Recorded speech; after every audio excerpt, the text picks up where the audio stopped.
Hello,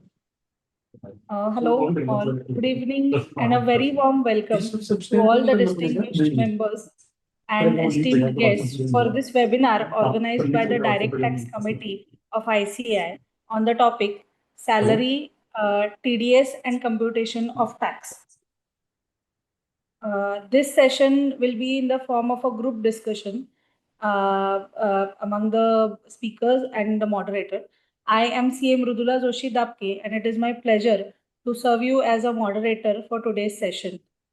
Now, with further ado, let me introduce and welcome CA Preeti Savla, Chairperson of Ethical Standards Board, and I would like to request her to share her thoughts about today's session.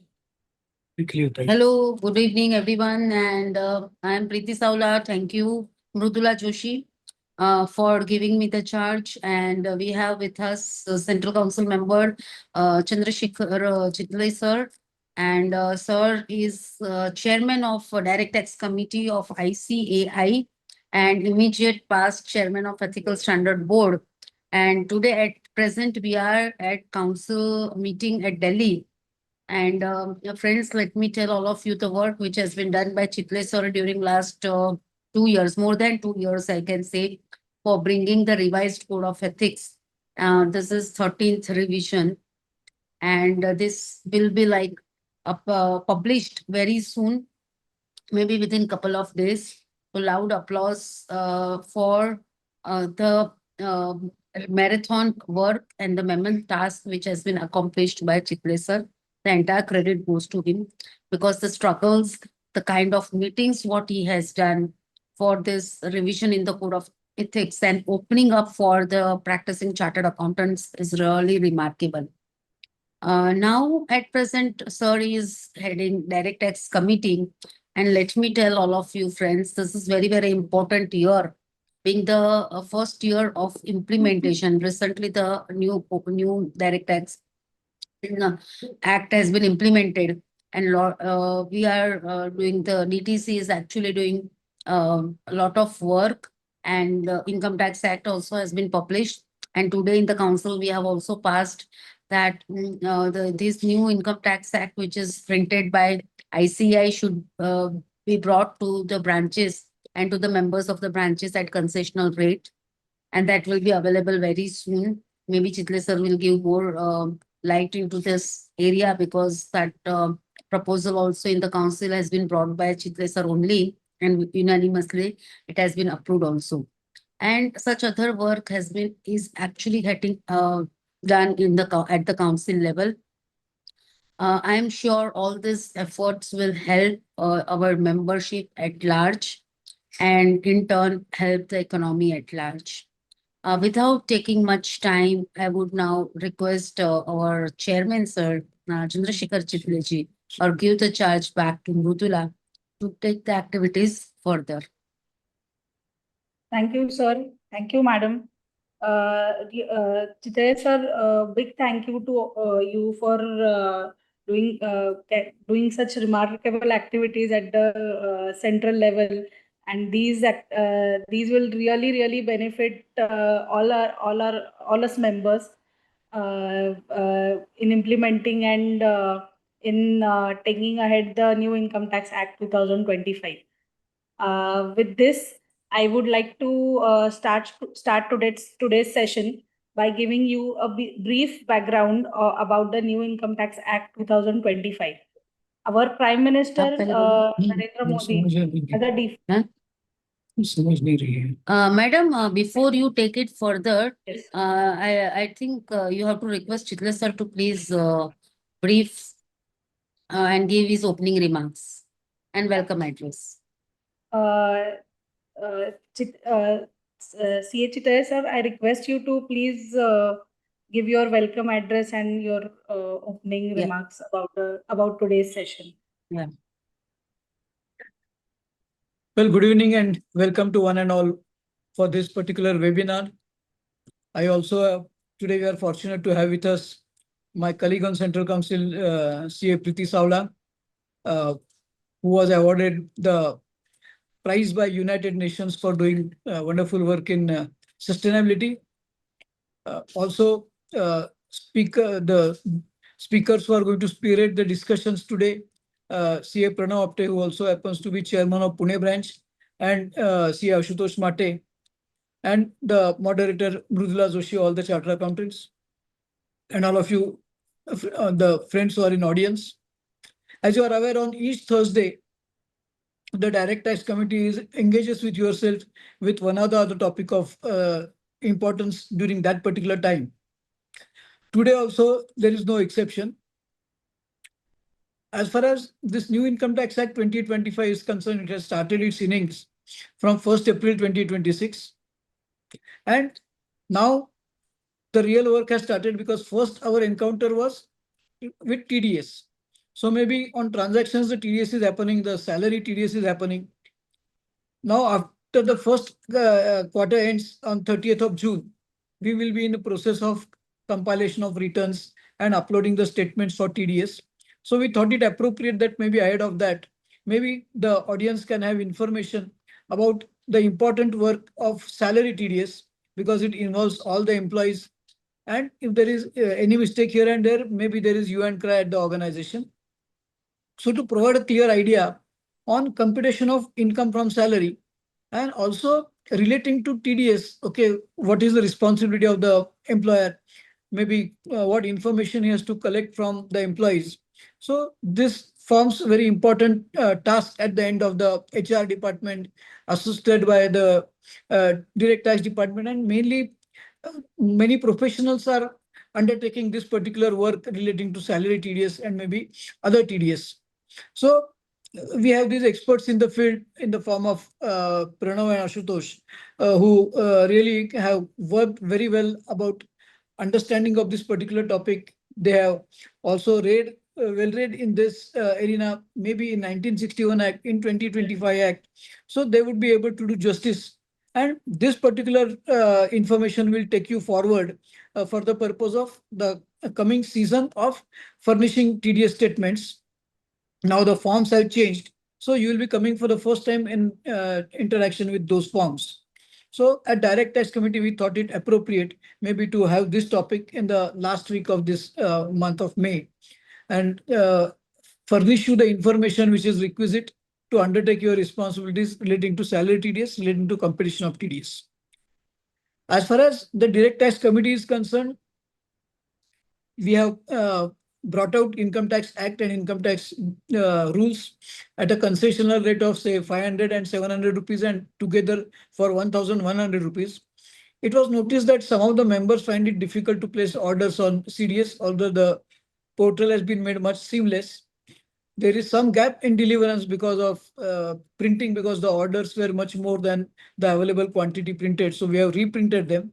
And in order to expedite the delivery of those Act and rules to the members, we have authorized branches to collect the orders along with the money from members, and then we will be sending bulk parcels to the branches from where the members can arrange to collect those books, so that this will expedite, and particularly in case of senior members where they may find difficult in negotiating with the institute portal, they will also get benefit of this particular advantage. So all the branch managing committee members who are attending maybe can take note of this particular development. Today itself, we have said that you will receive the Act and rules from the branches or any other publication also. Of course, the minimum order should be for 30 books, and branches cannot purchase and sell. They have to uh, accumulate the orders from members along with the receipt of funds, and then they can place a consolidated order for all the members who have ordered, who have asked to receive the books on their behalf from the CDS portal. A separate gateway also will be opened at this particular CDS portal. So maybe members can take advantage of this particular facility of getting the books from their branch itself. So with this now, I welcome you.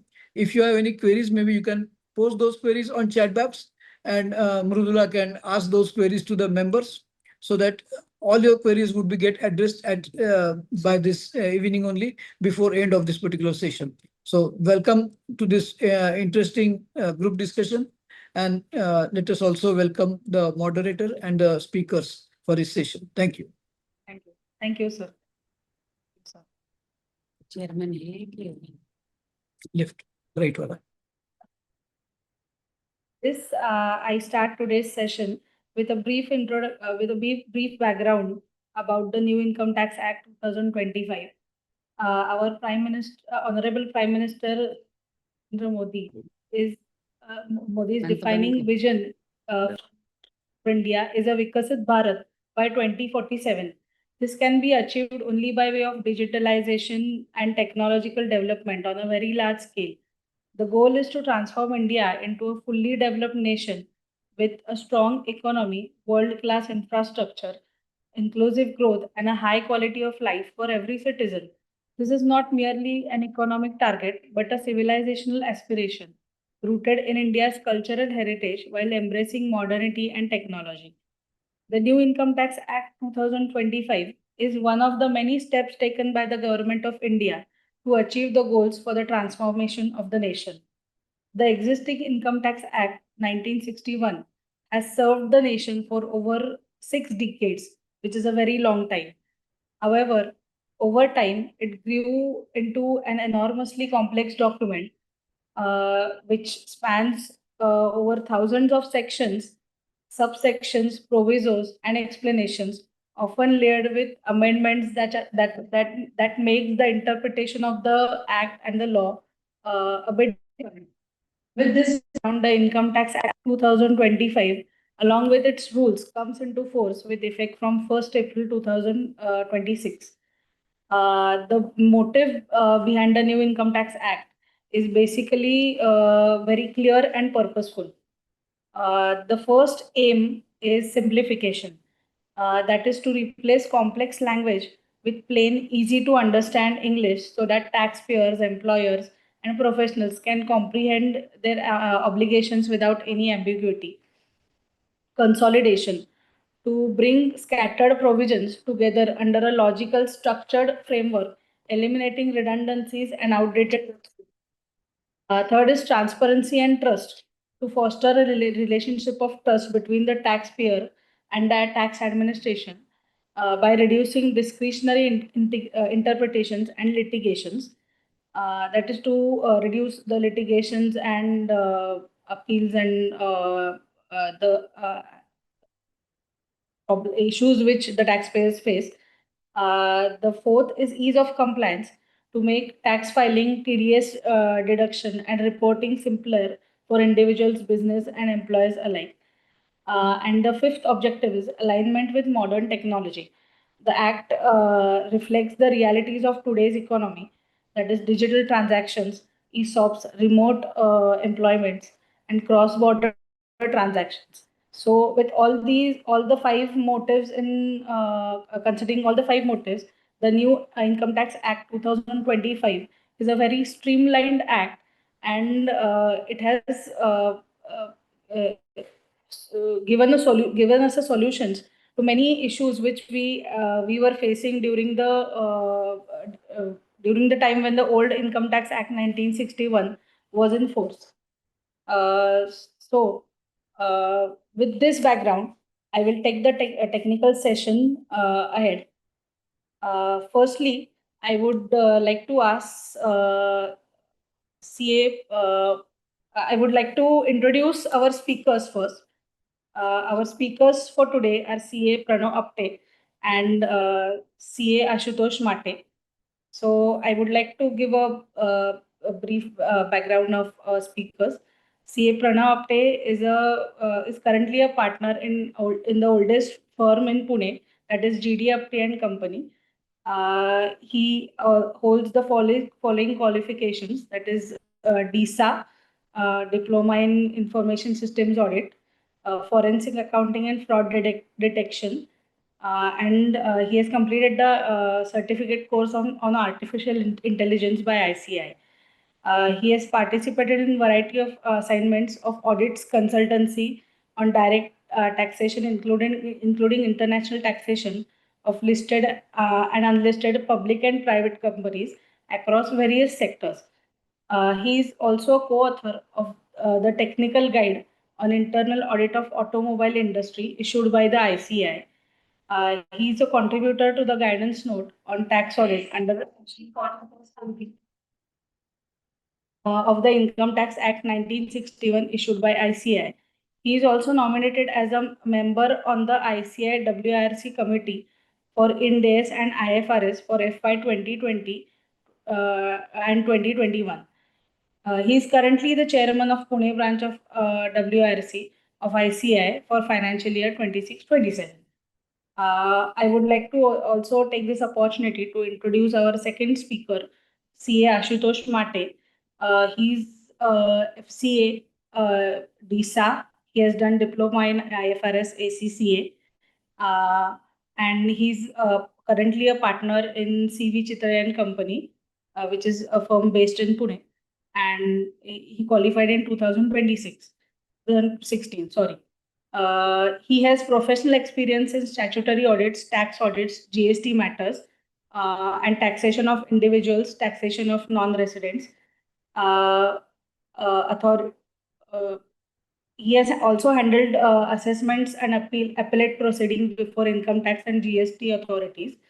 He has a wide range of experience in audit and taxation of charitable trusts as well and non-profit organizations. And I would like to mention that he has done a different kind of assignment. He has played a role in the cooperative banking sector by successfully leading and implementing risk-based internal audit for the first time in 5 to 6 cooperative banks, which is a different kind of assignment and a different kind of field.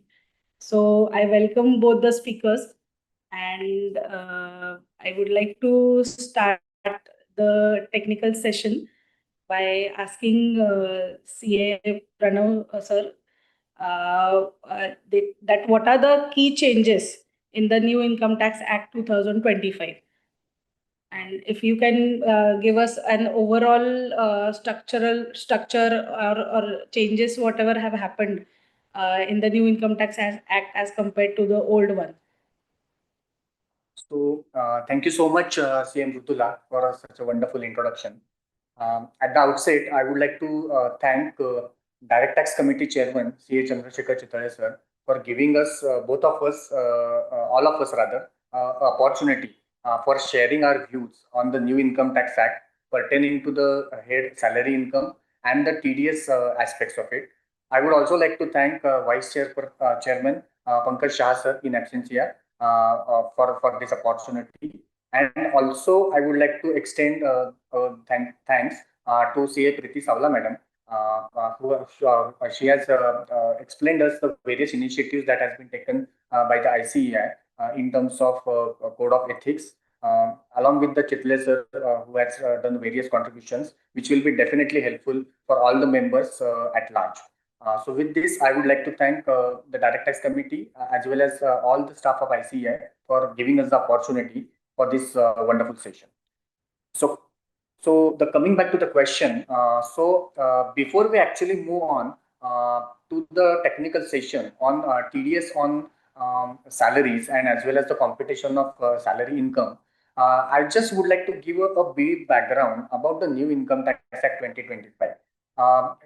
This is important from the perspective that there are different changes. So though there are various simplifications that has happened, so there are certain changes which needs to be understood before we actually dwell into this particular topic.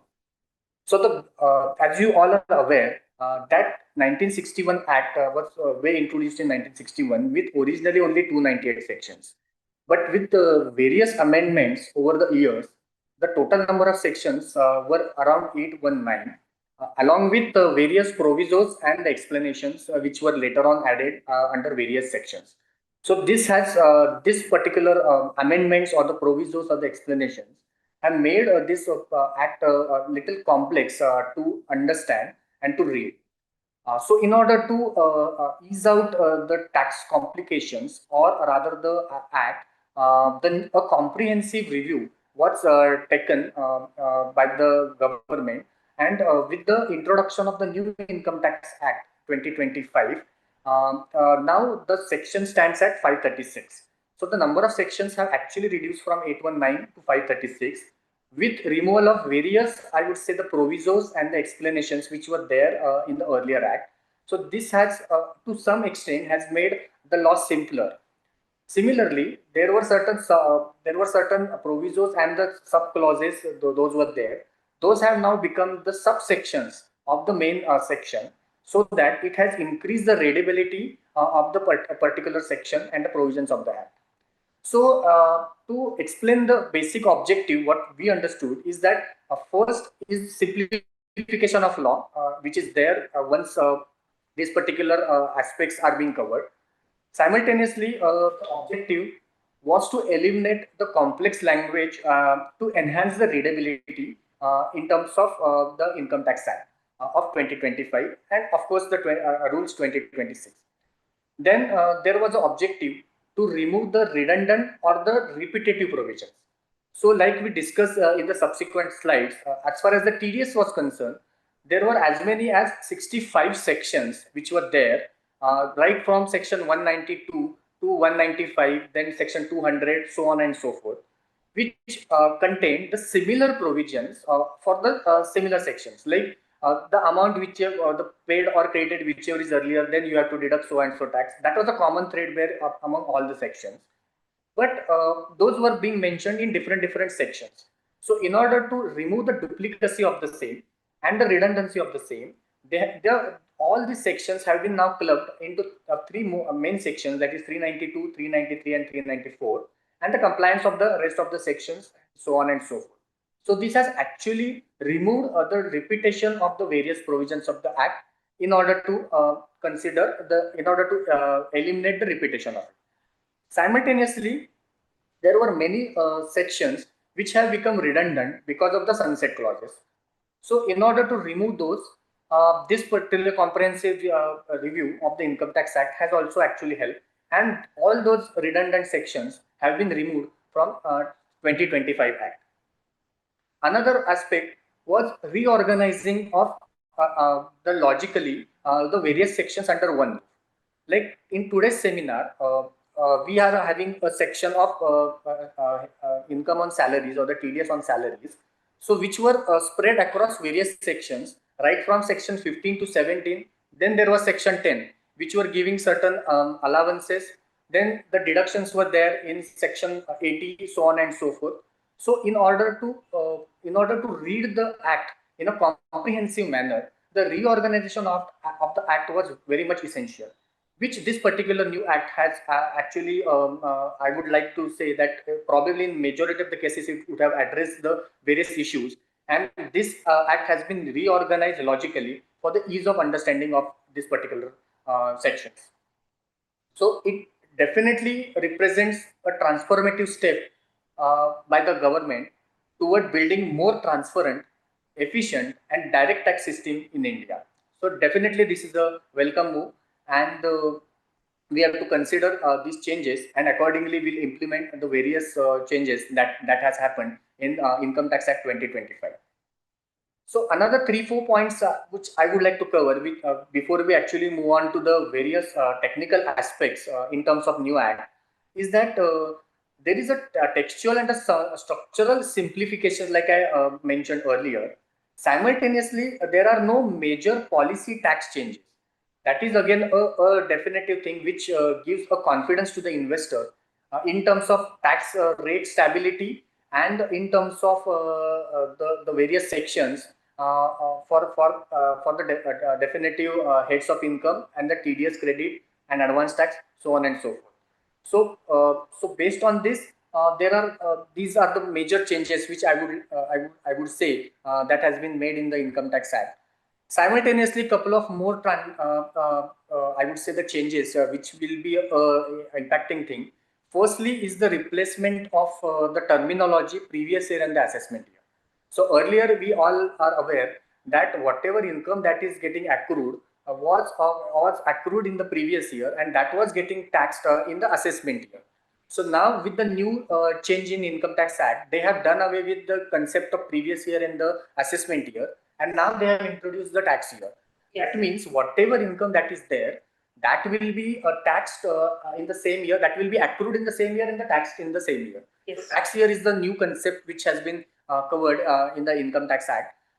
Accordingly, we have to see various other sections. So today practically we'll be covering section 15 to 17, earlier sections of Income Tax Act 1961. So the current provisions are happening between sections 15 to 19 for the salary part of it. Then there are various changes in the forms, returns, like the form 16 have become form 130. Then form 12BB, which were containing various valuations and the computations under the perquisites and allowances part, which has been covered in section as a form number 124. Form 26S, wherein we used to get all the details of various TDS that has been deducted, the income, the part of various considerations, that has become now section 168. So we will be dealing with various nitty-gritties of all these sections. And of course, the TDS return part of it. So we are very useful or habitual with the sections like Form 24Q, 26Q. Yes, yes. So which have changed to different rules and the forms part of it. So I would like to say that these are the major changes on the broader perspective. Now we'll actually move on to the session wherein we'll take up various sections and various rules which has been changed and how that is getting impacted on various parts as far as the taxation of salaries are concerned and the TDS that needs to be deducted and paid to the government, those are concerned. Yes. So thank you, Mrudula, for the introduction. And I think if you have to add Ashutosh and Mrudula, then the forum is open for you. Yes. So earlier in the old act, so there were various provisions added after each budget. So for 60 years, there were lots of provisions. So if you read section 10, then 1023C, then there are a lot of subsections for that proviso 1, then explanation 1 to proviso. So there was a lot of confusion whether there is an explanation is for proviso or proviso is there for explanation. So good thing in this new act is that it is entirely simplified, and in many cases the main point is that tabular forms are used. So instead of using that language like notwithstanding or without prejudice to, so many times while reading this it was difficult to take this. So now in new act there are simply tabular forms are given. So simply you have to refer to that table, go to that table, see. So formula based approach is now more implemented in this new act, so which is again good, and hopefully it will reduce much litigations on the interpretation area. So I just would like to add the excellent point what you have mentioned, that many of the things which has been moved to the tables or the schedules and the formula based approach that they have taken. So practically earlier what used to happen that based on the numbers or the interpretation of that particular section, it has become sometimes becomes ambiguous and was a part of majority of the litigations. So once we go to the formula based approach, then obviously 1 plus 2 is equal to 3. That will be the easier form, and definitely it will reduce the majority of the litigations. Interpretation of And it will reduce ambiguity. It will. And it will also be easier for chartered accountants to take right stand Correct. for the clients Absolutely. in their computation of income. Yes, and if I would just like to summarize what you both rightly said right now, that this new act is much easier to understand as compared to the old Income Tax Act, and the concept of tax year, which was earlier very confusing for the assessees to understand the assessment year and uh, uh, previous year concept. So I want to add here one. they have gotten used to this for years now. So even they, along with us, we'll have to relearn all these interpretations, and we'll have to relearn all the sections, the corresponding sections which were there in older income tax as act and which are there in the new act. So we'll have to memorize and relearn all the new sections. As far as the I think the in my opinion, if you say that the basic concept is concerned, I don't think there is much change in the basic taxability and basic concept. Those which were there in that old Income Tax Act, the same concepts and the same lines of thinking are carried forward in the new Income Tax Act as well. Over to you, Ashutosh. I want to add one more thing is that though there is single tax year concept, there may be a probability that confusion will occur from bank's point of view, because if some client goes to the bank and submits, then he will submit assessment year 26-27 return, and then he will again submit tax year 26-27. So there might be frequent calls from clients regarding explanation, so we have to be ready for answering those calls. The year 25, 26, and 26, 27, we can call them as transition years. Yes. So there we'll have to take care that educate all. We have to create awareness about the tax year as well. Yes, as yes. assessment. Right. And consult and advise the clients about Yes. the change in this particular aspect. Right, So that majority of the confusion, so there is practically no confusion as such, but majority of the queries that will get resolved. Yeah, right. Right. My next question will be to CA Ashutosh. Can you elaborate, like, what are the changes? Since our topic is restricted to salary, TDS and computation, we would like to know, like, what are the changes in the new Income Tax Act as far as the head income from salaries is concerned. Thanks, Mridula. Now there are several the theme wise there are very few changes from income from salary perspective. However, we will go by logical. There is a logical rearranging of various sections. So let's say let's say under old act there was a section 15 which was charging section. So in new acts also it is same section number 15. However, for section number 16 under old act, it was deductions from salary.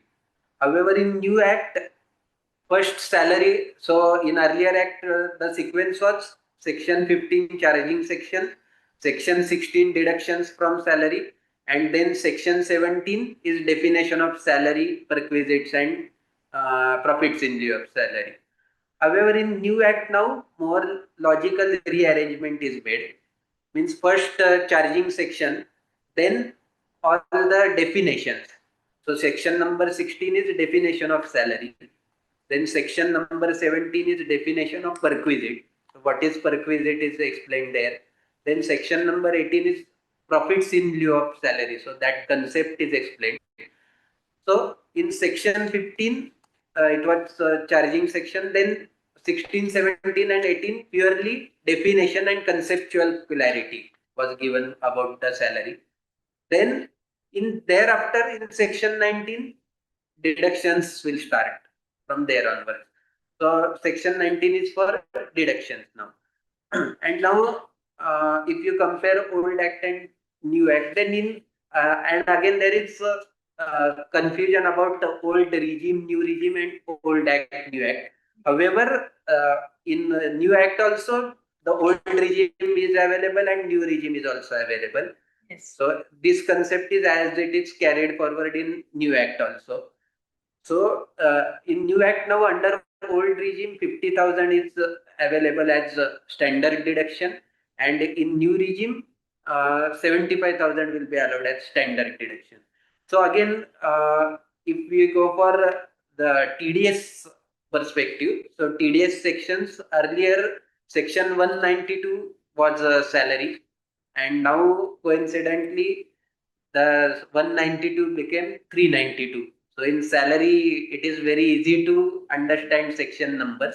So 15, 16, 17, all these section numbers are remained same. Only one section is added, that section 19. And 192 now in under new act become 392.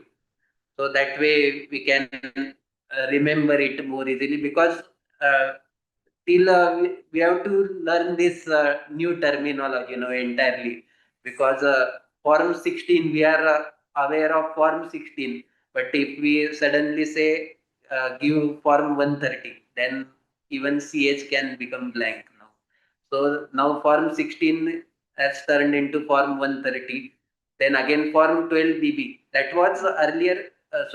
This section is remained same, that employer has to take declaration regarding all the deductions which he wants to claim. Uh, that that will remain same, but form number is changed to 124 now. And again, 26 says, now it is not 26 says, now it is form 168. And similarly, now 15G and 15H. So again, it is now 121. So they merged the 15G and 15H into one single form, that is form number 121. So these are this is just cross-referencing of sections. So in that, I just would like to add that the basic core sections and the principle of the tax policy as far as the taxation of Yes. salary is concerned remains the same. Only the thing is that many of the provisos or the sub sections, like in 17, we have definition of salary as 17.1, or probably perquisites as 17.2, 17.3, our Yes. profits in lieu of salary, so on and so forth, for which they have quoted a different sections, and they have logically reorganized all these sections in one particular section so that it enhances the readability of those sections. But per se, the tax slabs remains the same, tax rates remains the same, and the core concept that how the salary income is to be charged, that also remains the same. So that's how we have to understand this particular law, and whatever are the differential changes that has happened in terms of rules and the forms, that probably we need to see, and accordingly we have to advise our clients based on this. So one another aspect which Ashutosh also added, that form 15G and H were different for senior citizens and for the normal residents, it were there. So now they have provided the unified form number 2021. So as you go on filling this particular 121 form, so the details will be there, and then the confusion in terms of 15G and 15H is almost removed from that perspective, and you will have a better clarity that 121 form will fetch the similar results what each used to fetch us once we submit 15G or 15H to the banks or maybe the income tax authorities, as the case may be. Yes. So that will increase the readability and the comprehensiveness. Yes, definitely. So, Ashutosh, as you said, we'll have to relearn the cross-referencing of the sections as per the old and new act. So I would ask you if you could just share your slide for our viewers, if Yes, sure. which gives a comparative of the sections of income from salaries, only income from salaries. Yes. The comparative of the old and the new act. Okay, definitely. So it will get a more idea to the audience, more So- clarity.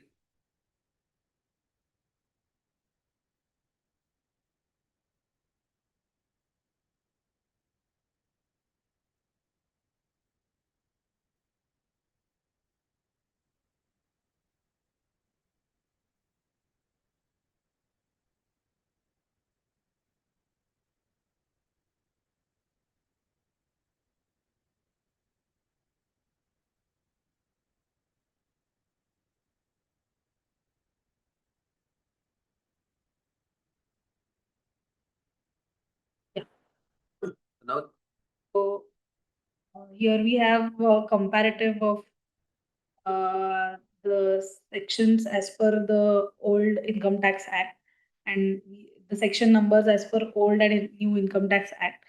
So will be yes. here Yes, it will be more clear for the audience. understand the cross-referencing of the sections.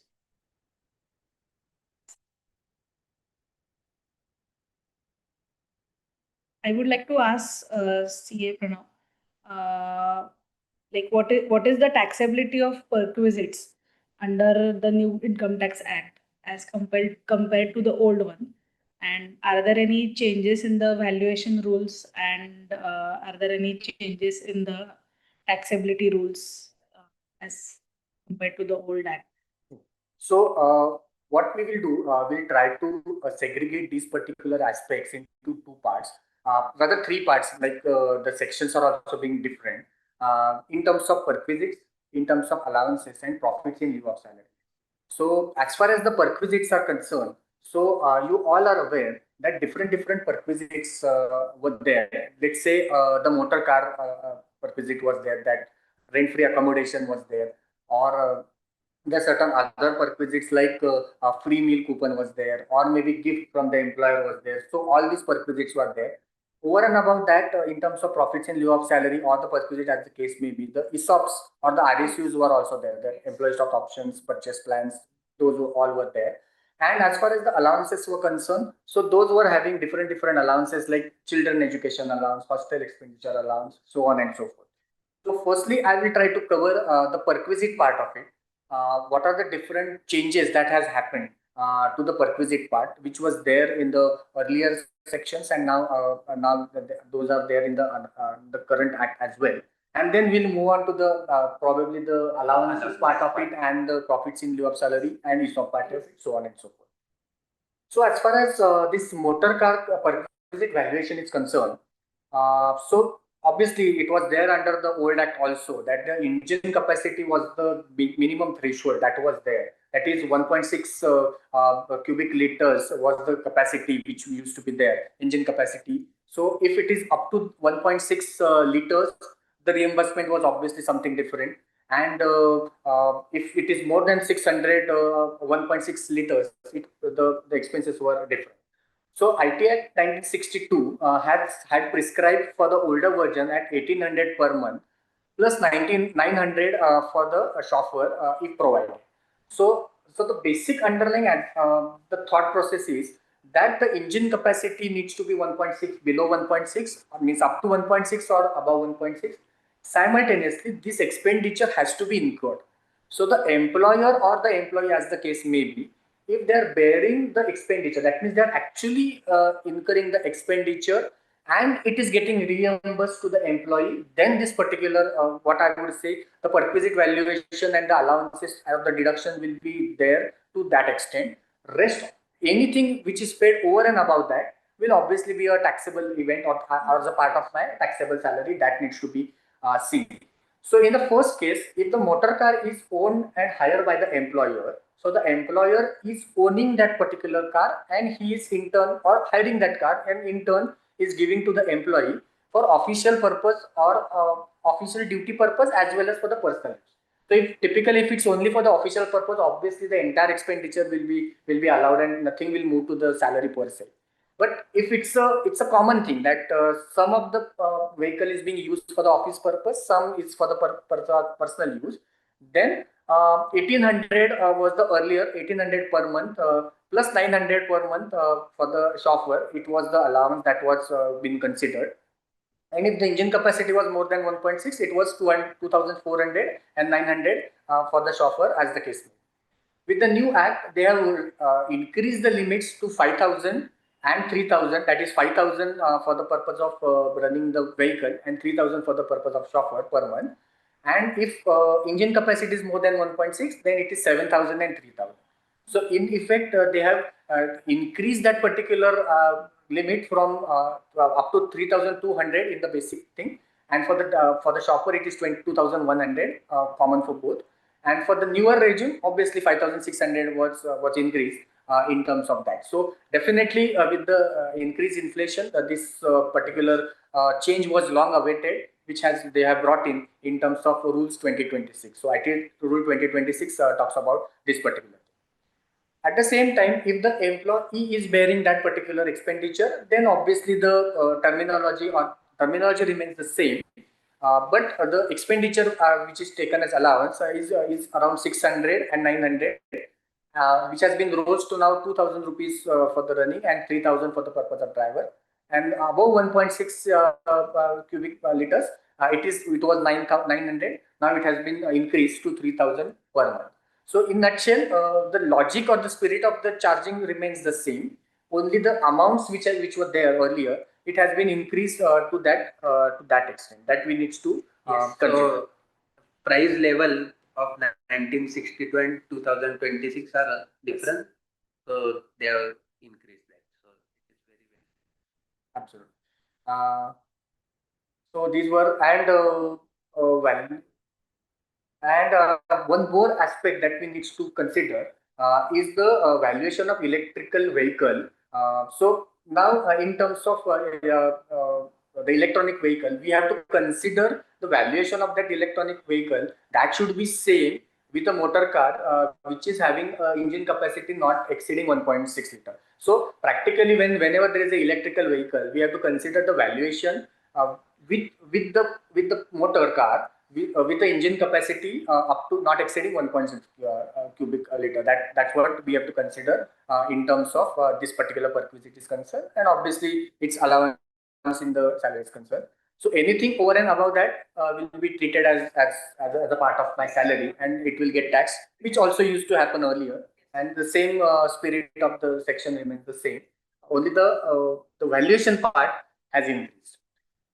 If we go to other perquisites, like there are a couple of perquisites which were there, like interest-free or concessional loans. So the threshold for the petty loans were earlier rupees only 20,000, and now it has been increased to rupees 2 lakhs. So again, what we can say these were the threshold levels which were there fixed in 1962, which has been amended. Yes, because it is general practice that employer used to give hand loan to their employees. Right. So say 20,000, 50,000 for that some minor requirements like medical emergency or so. So and many times the employer will not charge the interest. With good relations between employer and employee, he will give the loan and employee will repay. So considering that in calculation, so there was the needed to have some threshold. Below that you need not charge it, and tax bring it to the tax because actual interest is not paid. So that's what I said, that considering the 1962 rules or maybe the subsequent amendments over the years, so in 2026 they have brought in the threshold limit, and it has been increased to 2 lakh rupees against. It considerably increased. It has been considerably increased. Simultaneously, there were a couple of more perquisites which I would like to highlight, where there is a significant increase. One is value of the vouchers or the token or the gift which is given by the employer to employee. So many times it used to happen that some of the gift vouchers or maybe some vouchers are being given by the employer to employee that were getting taxed if it was more than rupees 5,000. So that particular limit is increased to rupees 15,000. And simultaneously value of free food coupons which were there rupees 50 per meal, that at the concessional rate, that exemption was only rupees 50 per meal, so which has again been enhanced to rupees 200 per meal. So now it is available to all the employees irrespective of the tax regime.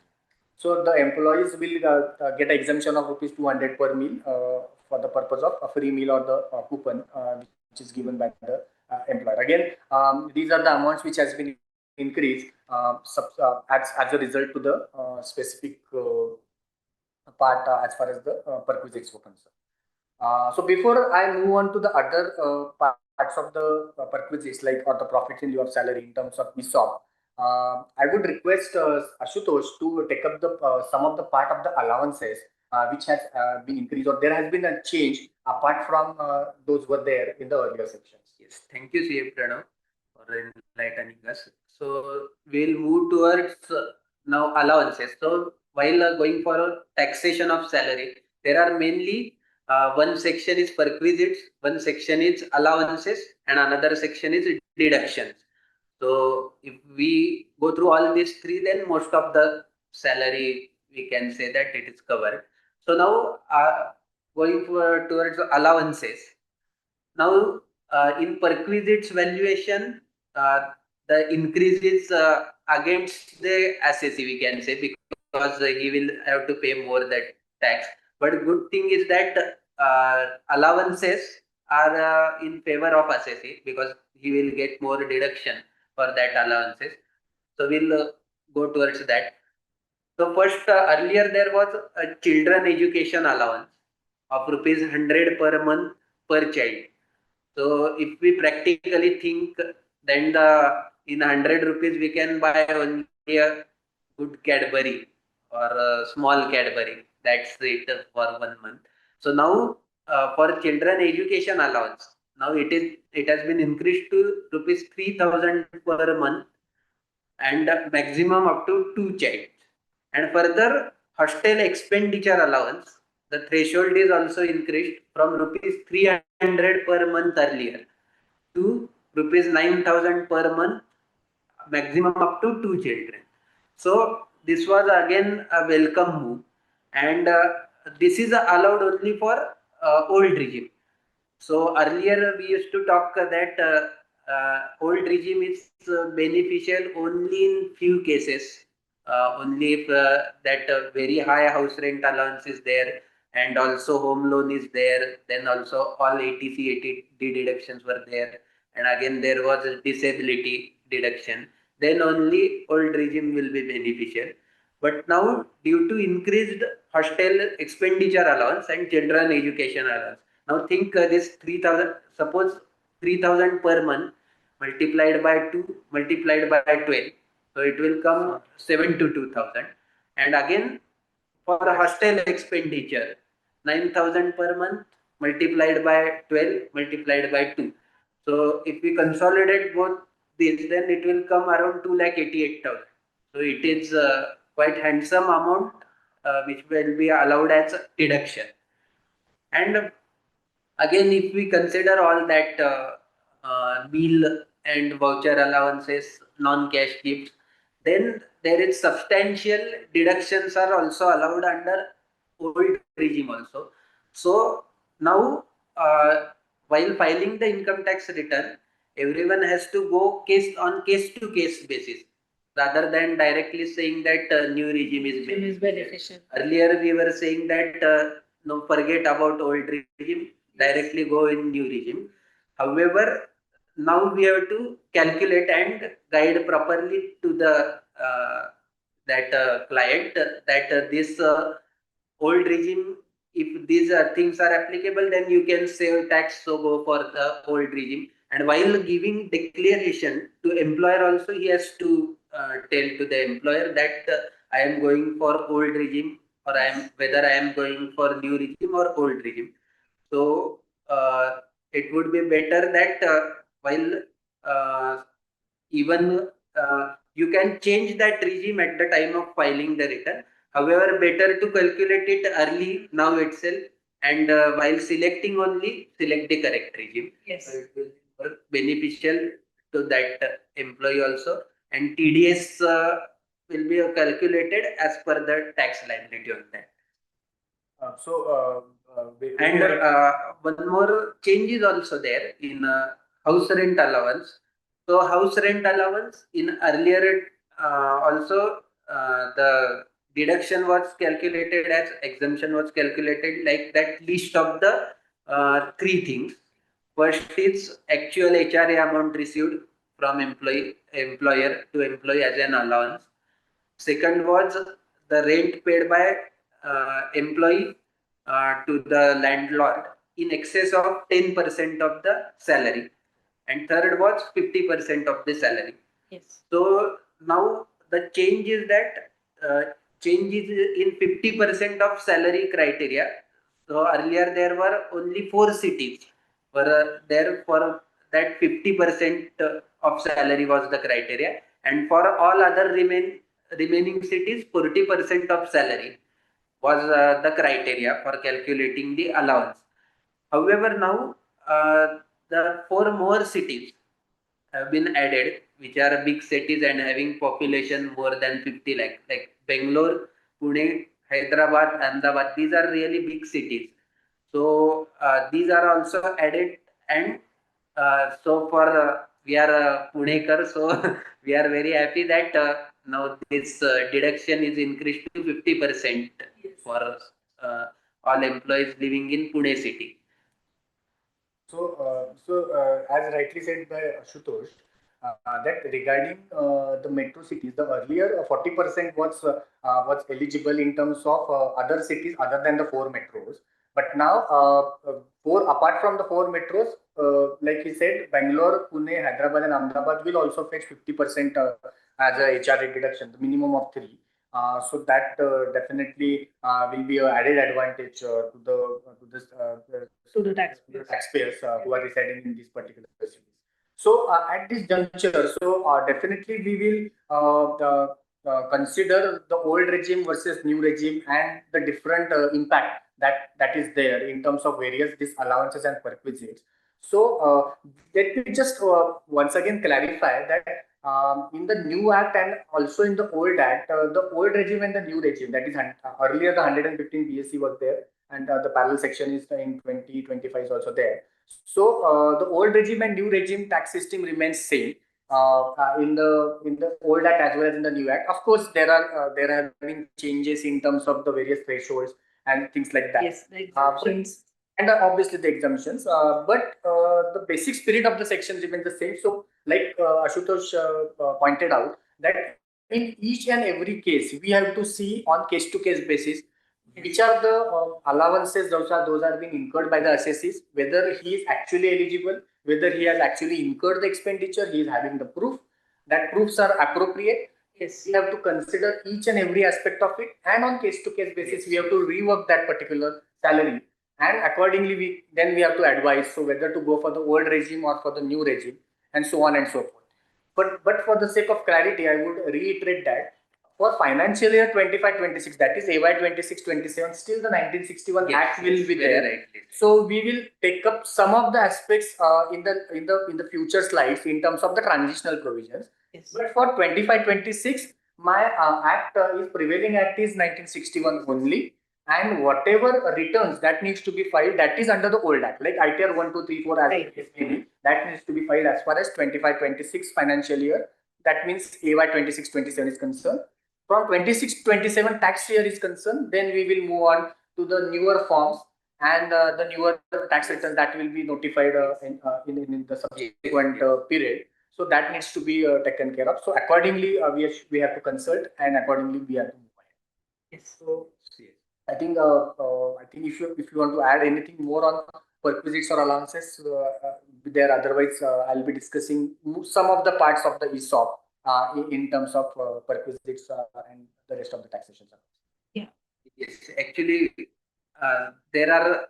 Please give us some clarity regarding ESOPs, because in ESOPs, many of us are not aware about what is the exactly provision of taxation for ESOPs. So, just to give a brief background, again, going back to the same set of sections or the same set of rules, there is no change per se as far as the taxation of ESOPs are concerned. So practically, we have to consider four different steps when it comes to the taxation of ESOPs are concerned. So we will say, once there is a granting of the ESOPs, then there is a vesting of the ESOPs, then the employee will exercise those ESOPs. So only the granting does not mean the exercise of it will happen. So we have to consider each of the different dates, each of the valuation of Each it. event has its own importance. So we have to consider each of the events. So from granting, vesting, and exercise, we have to consider. So as far as the salary part of is concerned, that the perquisite part is concerned, so we have to the exercise of that particular ESOP is the significant event. That's what I would like to say. So at that particular point of time, whatever is the increased price is there. So I will come to that how it is to be calculated. But that increased portion is to be there, is to be considered for the as a point of perquisite, and accordingly the TDS is required to be deducted after considering this particular perquisite. So there will be the basic salary, then the exemption, deduction, everything will be there. But apart from these allowances, we have to add this particular perquisite to the salary portion of it, and accordingly deduct the TDS and pay it to the government, so on and so forth. And the other part, which practically is not the question for today's seminar, is the sale value of those ESOPs, which has been exercised by the employee. So again, obviously that will be considered as a capital gain tax whenever it is being redeemed by that particular employee. So as far as the valuation of perquisite, as far as the ESOP is concerned, so it is technically a fair market value of that particular thing, less the exercise price, which will be considered as the perquisite. So the fair market value identification and the calculation of that is the important aspect. So the parallel rules which were there in the earlier rules as well. So those rules are similar, very much similar in the new act itself, that Income Tax Bill 2026 also. So the key line is that the fair market value needs to be identified. Against that, what is the exercise price that needs to be reduced, and whatever is the balance amount that needs to be added as a perquisite in the gross salary. So earlier we used to have Form 12B Rule 12BB, which BA and BB, which used to give the various proportion of the perquisites in terms of ESOP valuation, in terms of free meals, so on and so forth. So those have again been changed, which will be taking up in the subsequent slides. But as far as taxation is concerned, we have to be very sure that if the employee is getting any kind of ESOPs, whether the difference between these two prices are getting offered as a salary income and appropriate tax has been deducted and paid to the government or not, that we have to be doubly sure. At the same time, there are many employers which normally offers the RSU, that is restricted stock units, or maybe the ESPP. So there are different versions of ESOP. So ESOP is one of the part, but there are different parts which needs to take care. So if that is being issued, then we have to be very much aware and very much sure that everything is getting taxed.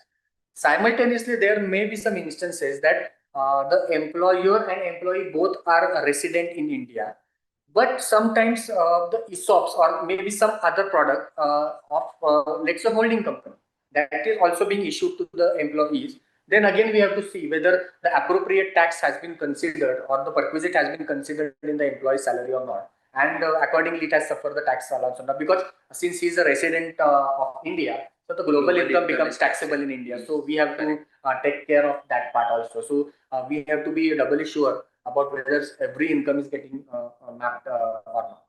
And as far as the taxation of whenever these particular ESOPs are being sold, so that it's of course a capital gain, that will be the sale price minus fair market value at exercise day. So that will be the portion that needs to be taxed as a capital gain. But of course, that is And not even the if foreign stocks are received, then also yes. employer has to ensure that TDS is deducted rightly on that. Absolutely. So capital gain is currently not the subject matter of this particular aspect. So we'll not deal with that. So that ESOP valuation it needs to be considered.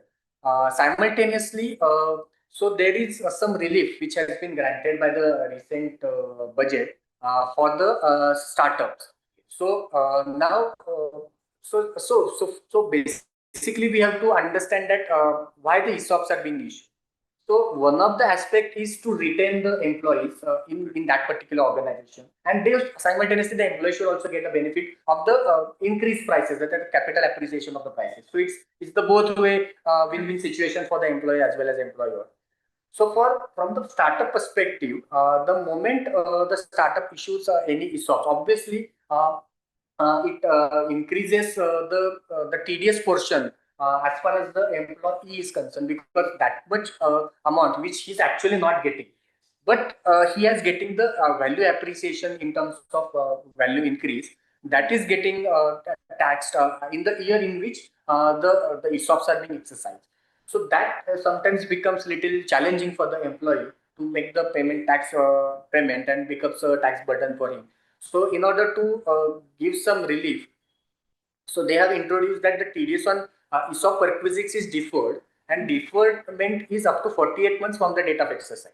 So practically, if suppose in financial year 26-27, if the options are exercised, then there are up to 48 months you can defer that particular I would say the taxability of it. And according, of course, we have to see on case to case basis what is the ESOP policy document, what is exactly there, when it is getting accrued, so on and so forth. So just going on the generalized terms that since 48 months deferment is there from the date of exercise may not be the appropriate way of handling this particular thing.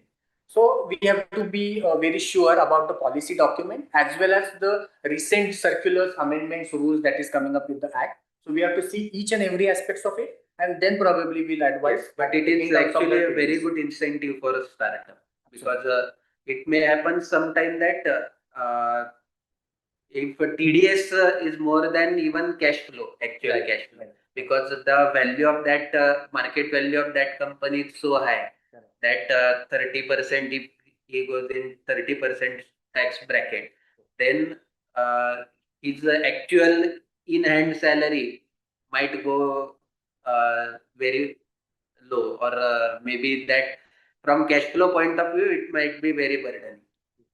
And one point I just forgot to mention, in that this 40 months deferment, like I said, there could be different situations that needs to be seen. So suppose if the employee leaves before 48 months, what could be the situation? So in that also they have mentioned that if the employee leaves earlier or sells the shares earlier, then obviously the tax liability has to be there, because he has actually getting the inflow of the funds, which can be used or which has to be used for the purpose of paying the TDS. So, like I said, that we have to be very cautious about each and every aspect. We have to see each and every document that is there. We have to cross-check each of the aspects, and then only we need to advise on case-to-case basis whether the deferment will apply, will not apply, as the case may be. Yes. Accordingly, we can move ahead with each of the aspects of it. So that's I would say that a brief introduction about the ESOPs and the related aspects of it. Thank you, Pranav sir, for being a light on such a complex topic and trying to make it simple for our audience.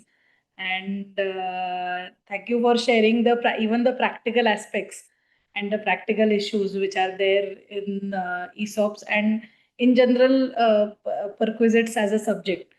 So, and Ashutosh, thank you to you also. The next question is to C. Ashutosh. What are the key deductions that an employer can avail under the new Income Tax Act? And has there been any change in the limits for the deductions? As you said, that we will have to reconsider whether to opt for old or new regime in the next year, that is financial year 26-27. We just cannot say that new regime is beneficial considering all the enhanced limits that are there for exemptions and allowances. And so considering that in mind, are there any key changes in the deductions, chapter 60 deduction and all the deductions that an employee can get from his salary? Yes. So there are first is that standard deduction.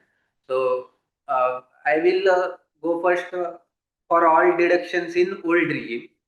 Then we'll see are there any deductions which are still available also in new regime, or they are only available in old regime.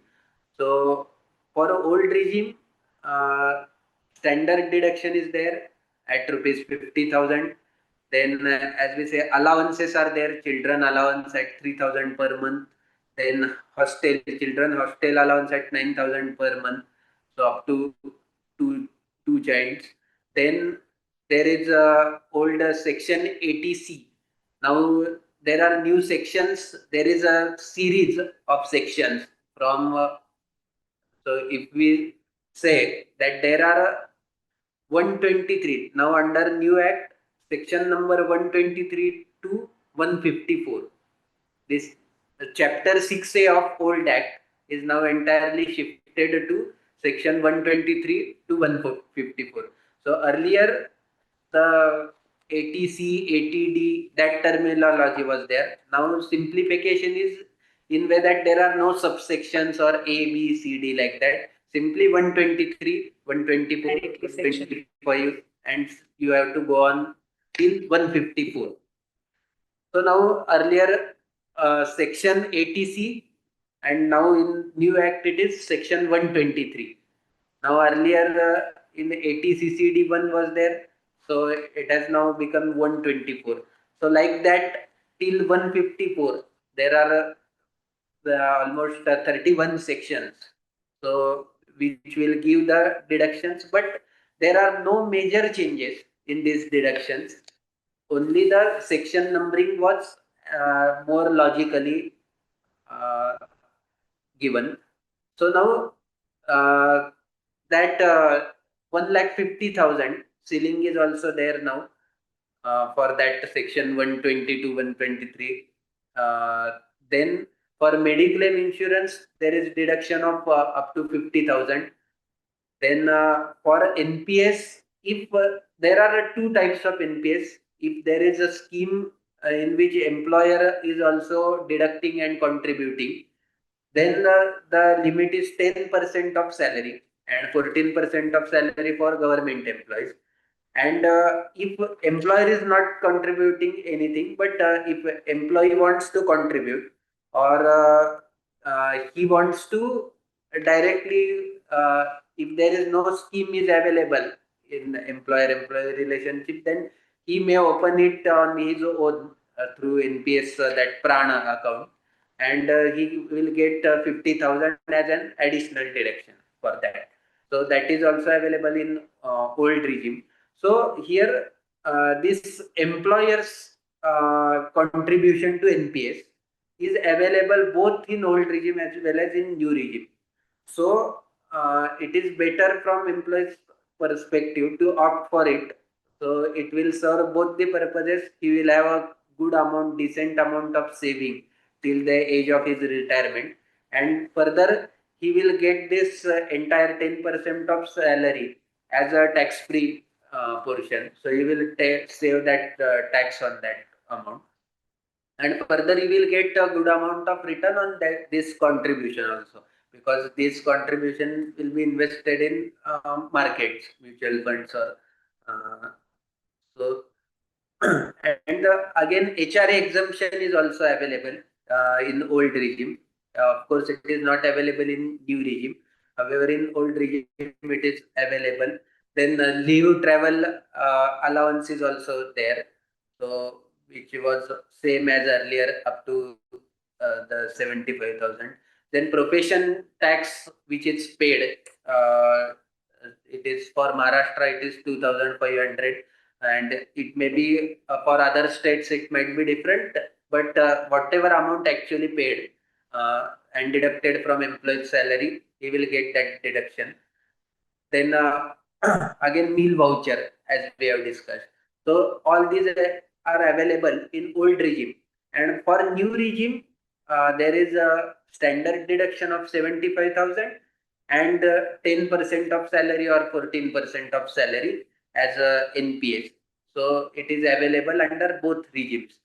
So based on these deductions, so you can see that in new act and new IT rules, if we combine this together, then there are sufficiently handsome amount of deductions are available if we combine all this.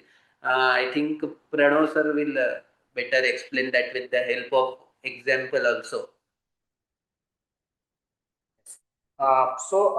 In the subsequent slides, we'll be dealing with various provisions as far as this old new regime is concerned and the distinction between these two are concerned.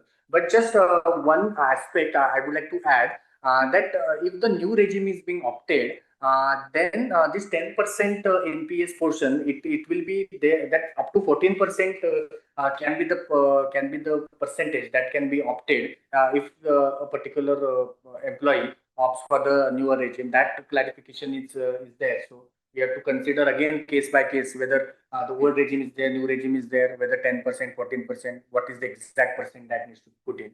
So that will definitely be considered.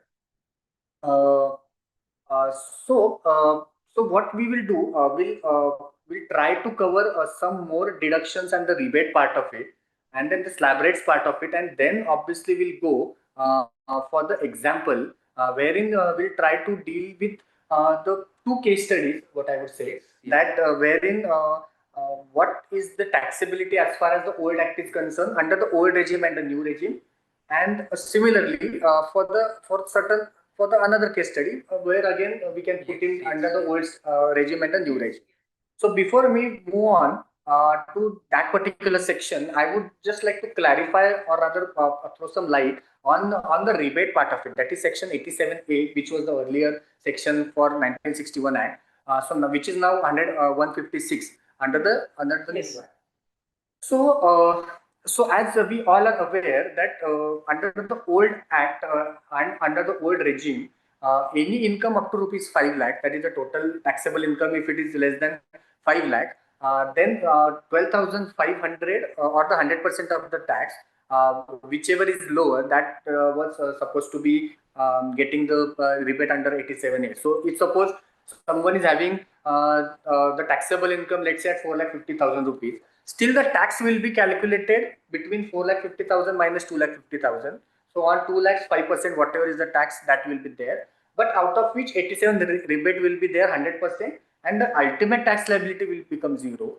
Similarly, in the new regime, the 87A, which is now under the new act, is on 156, which has been extended to the new regime also, wherein any income up to 12 lakhs, that is a taxable income up to 12 lakhs, will fetch a rebate up to rupees 60,000 or 100% of the tax, whichever is lower. So in a way, we can say a salaried employee who is having a standard deduction, obviously under the new regime also.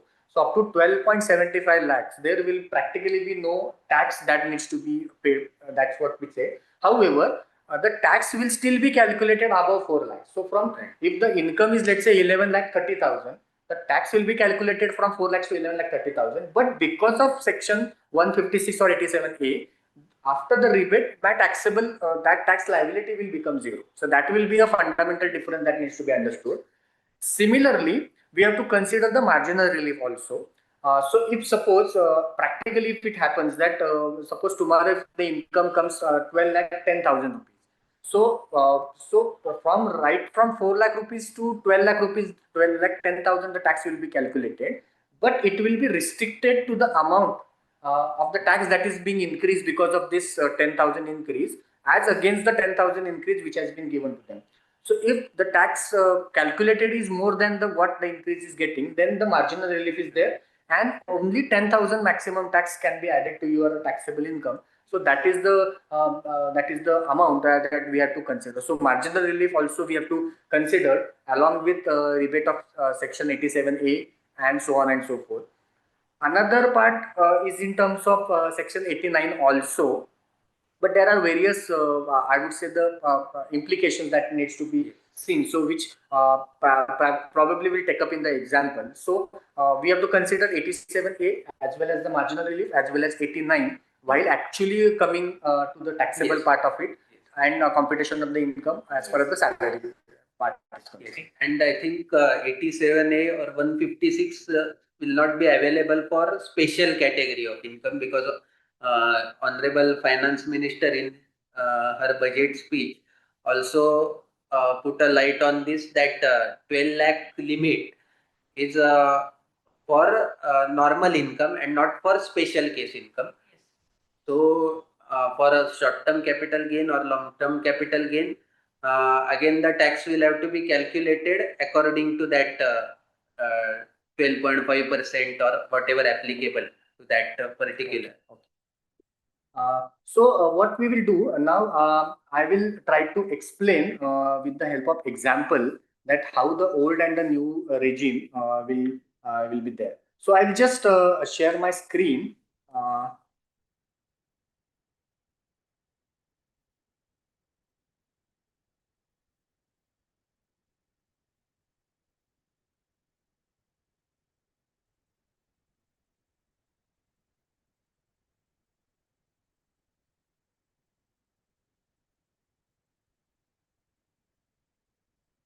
So we'll try to understand the computation of salary with the help of two examples.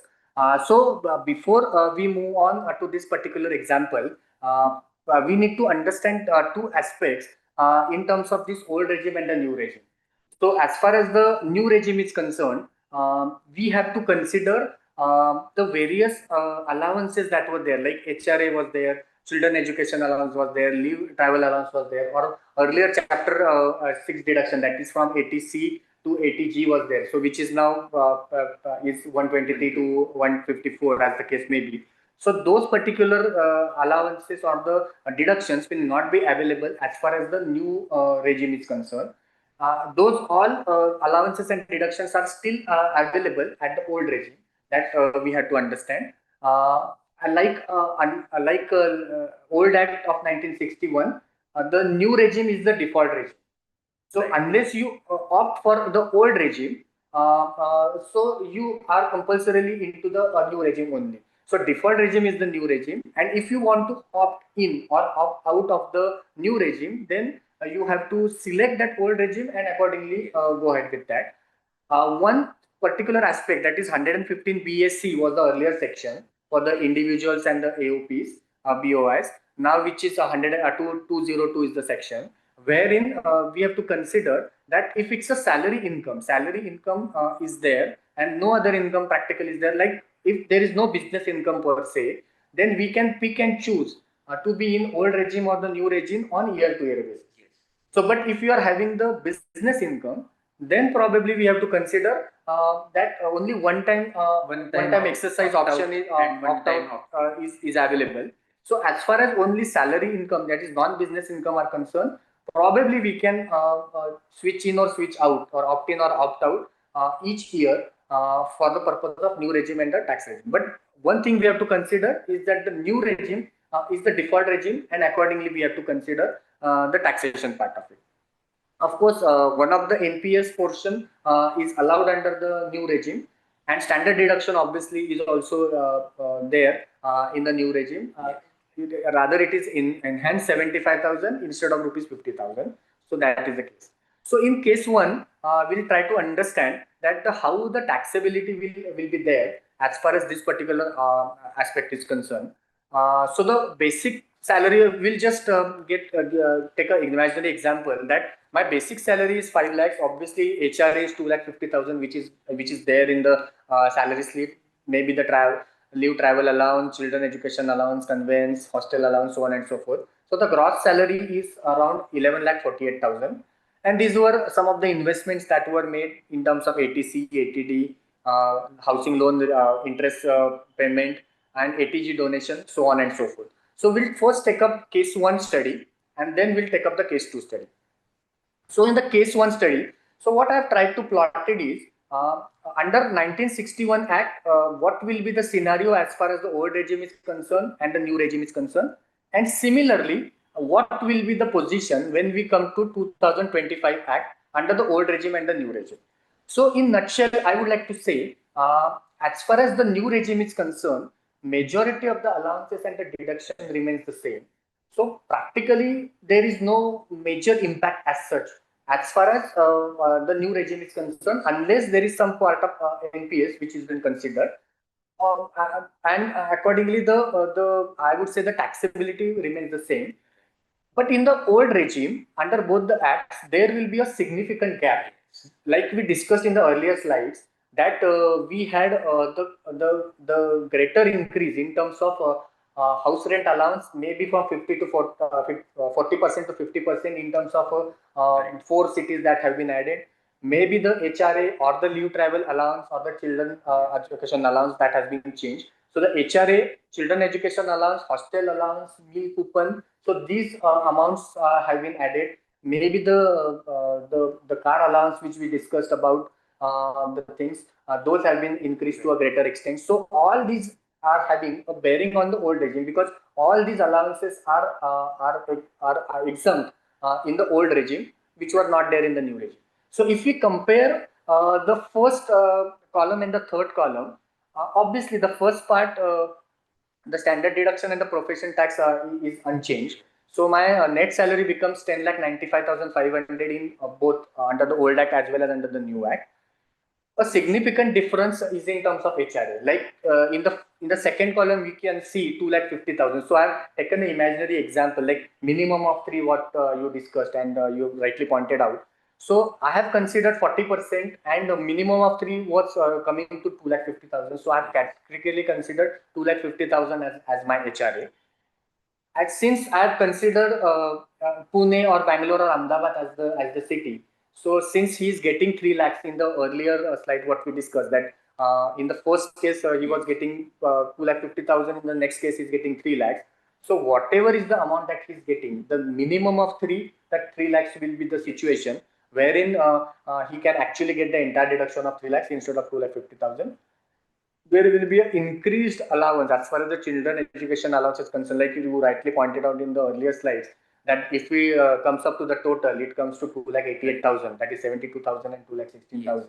So that much difference will be there. So if you look at the taxable salary before the deductions, chapter 6 deductions, it was used to be 8,25,000. Now it has gone down to, let's say, 4,97,000. So there is a significant increase once you opt for the old regime under both the act.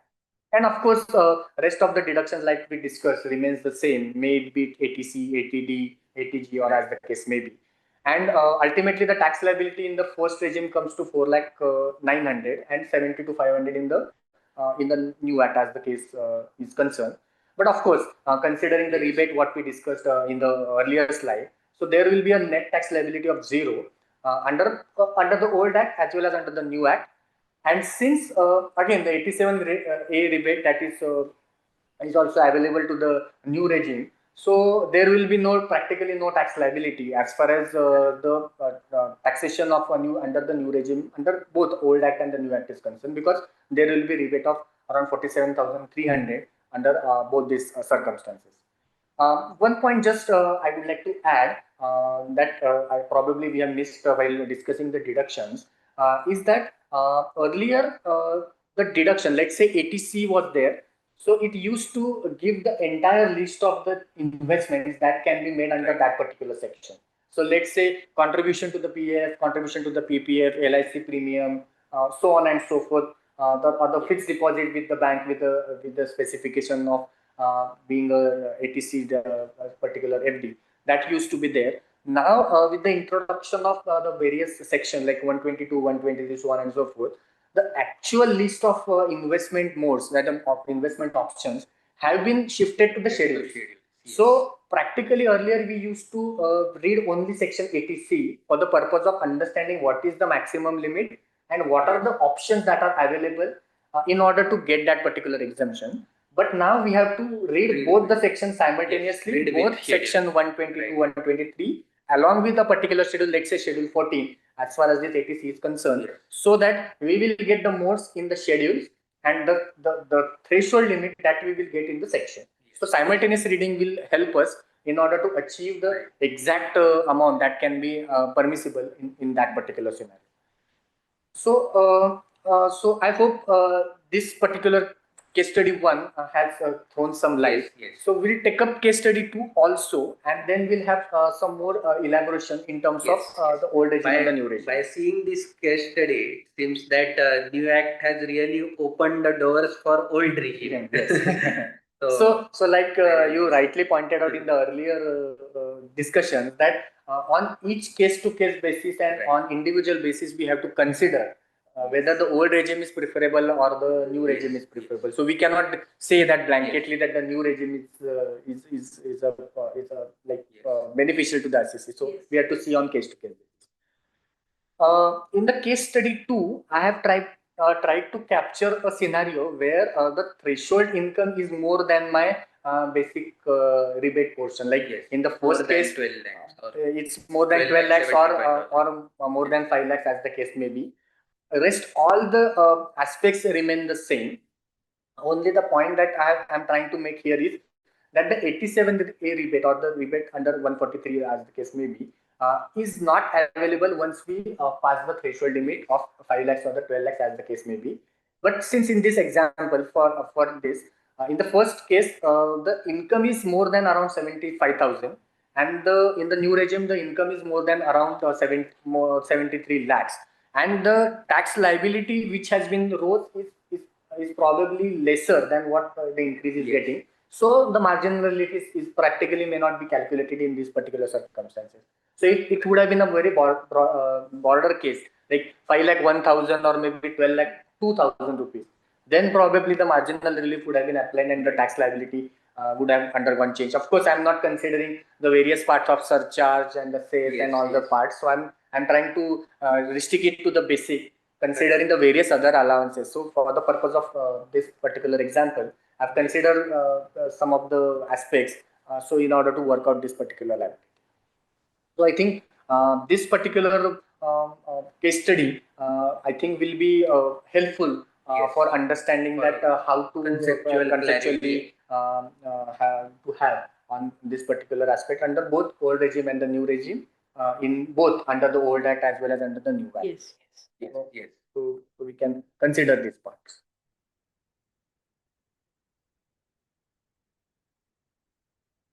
So, would you like to add some more aspects on this particular thing, or go ahead with the other aspects of TDS and other competitions part? Yes, we can go for like the TDS section, because considering the time, we have to also cover the TDS portion also. So Ashutosh, are there any major changes in the TDS provisions?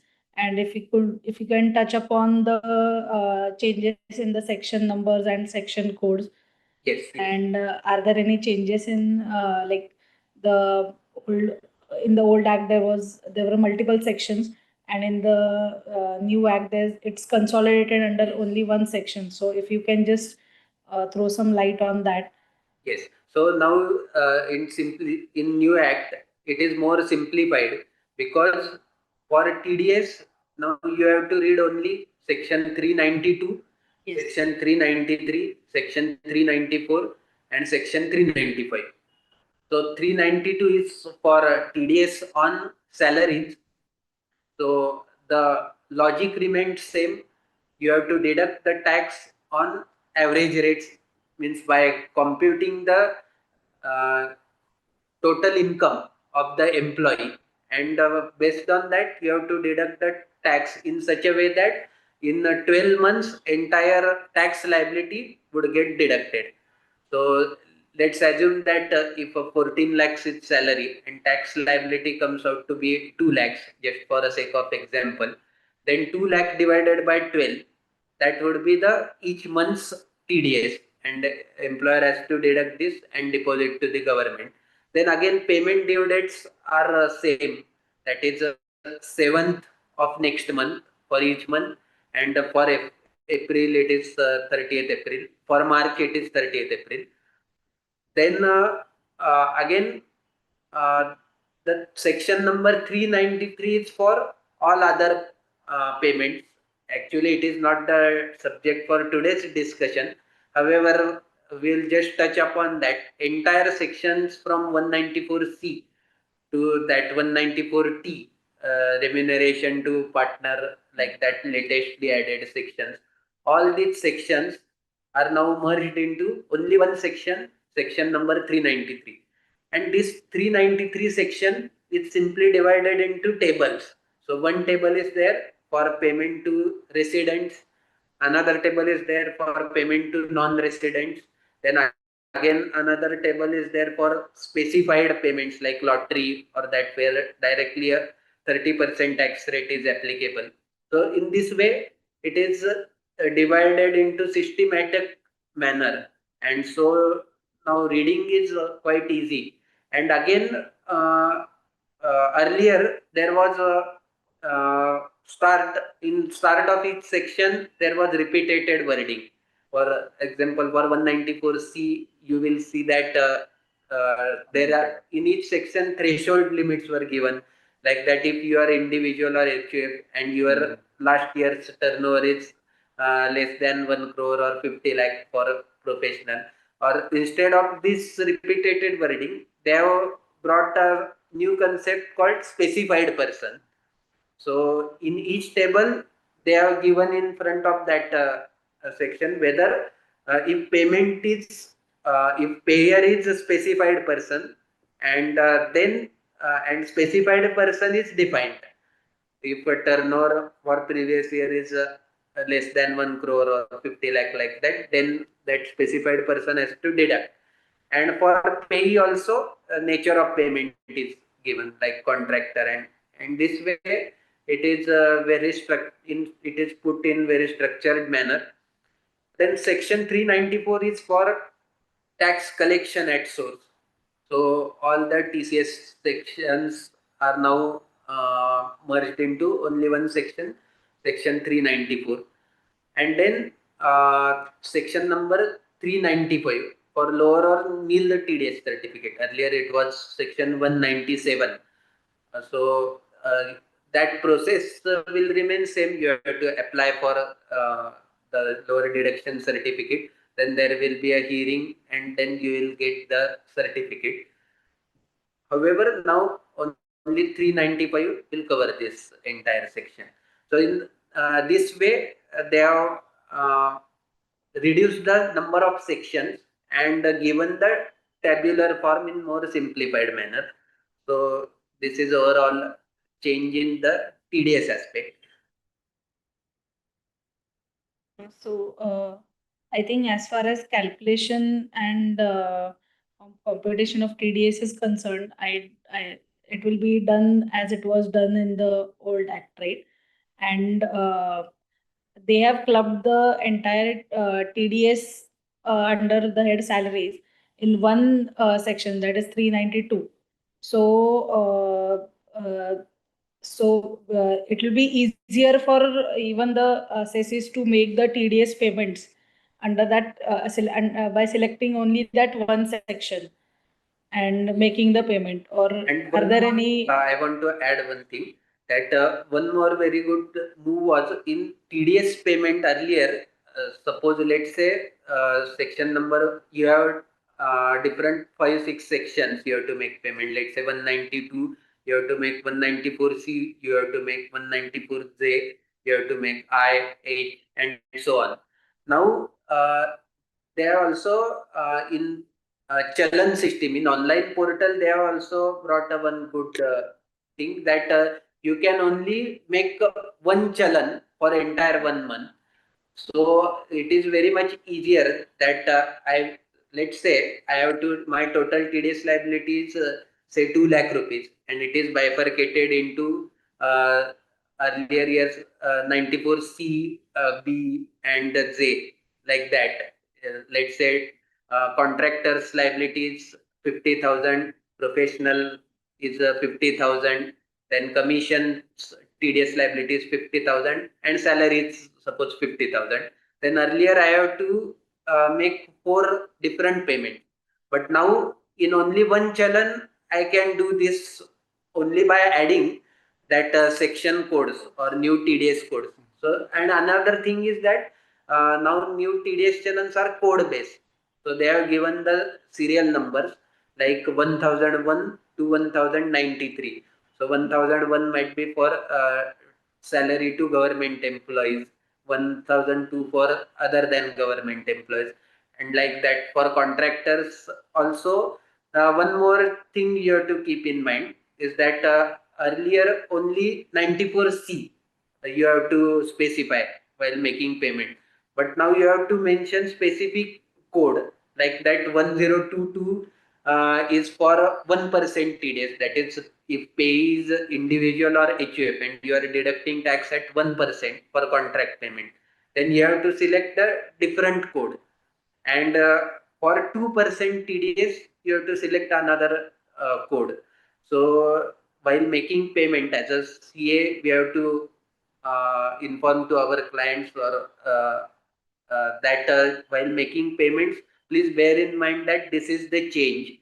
And again, another change is that while making payment now, new tab is there on online portal, like that Income Tax Act. You have to select either Income Tax Act 1961, where you will get the chalan reference like 94C, 94J, and so on.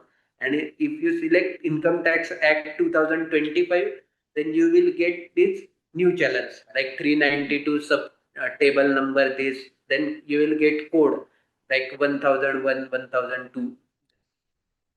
What I would like to mention here is that as far as the TDS on salary is concerned, so we have to consider section 392, and what we used to do it earlier also, that we have to compute the income like we discussed in the earlier slides. So we have to compute the income.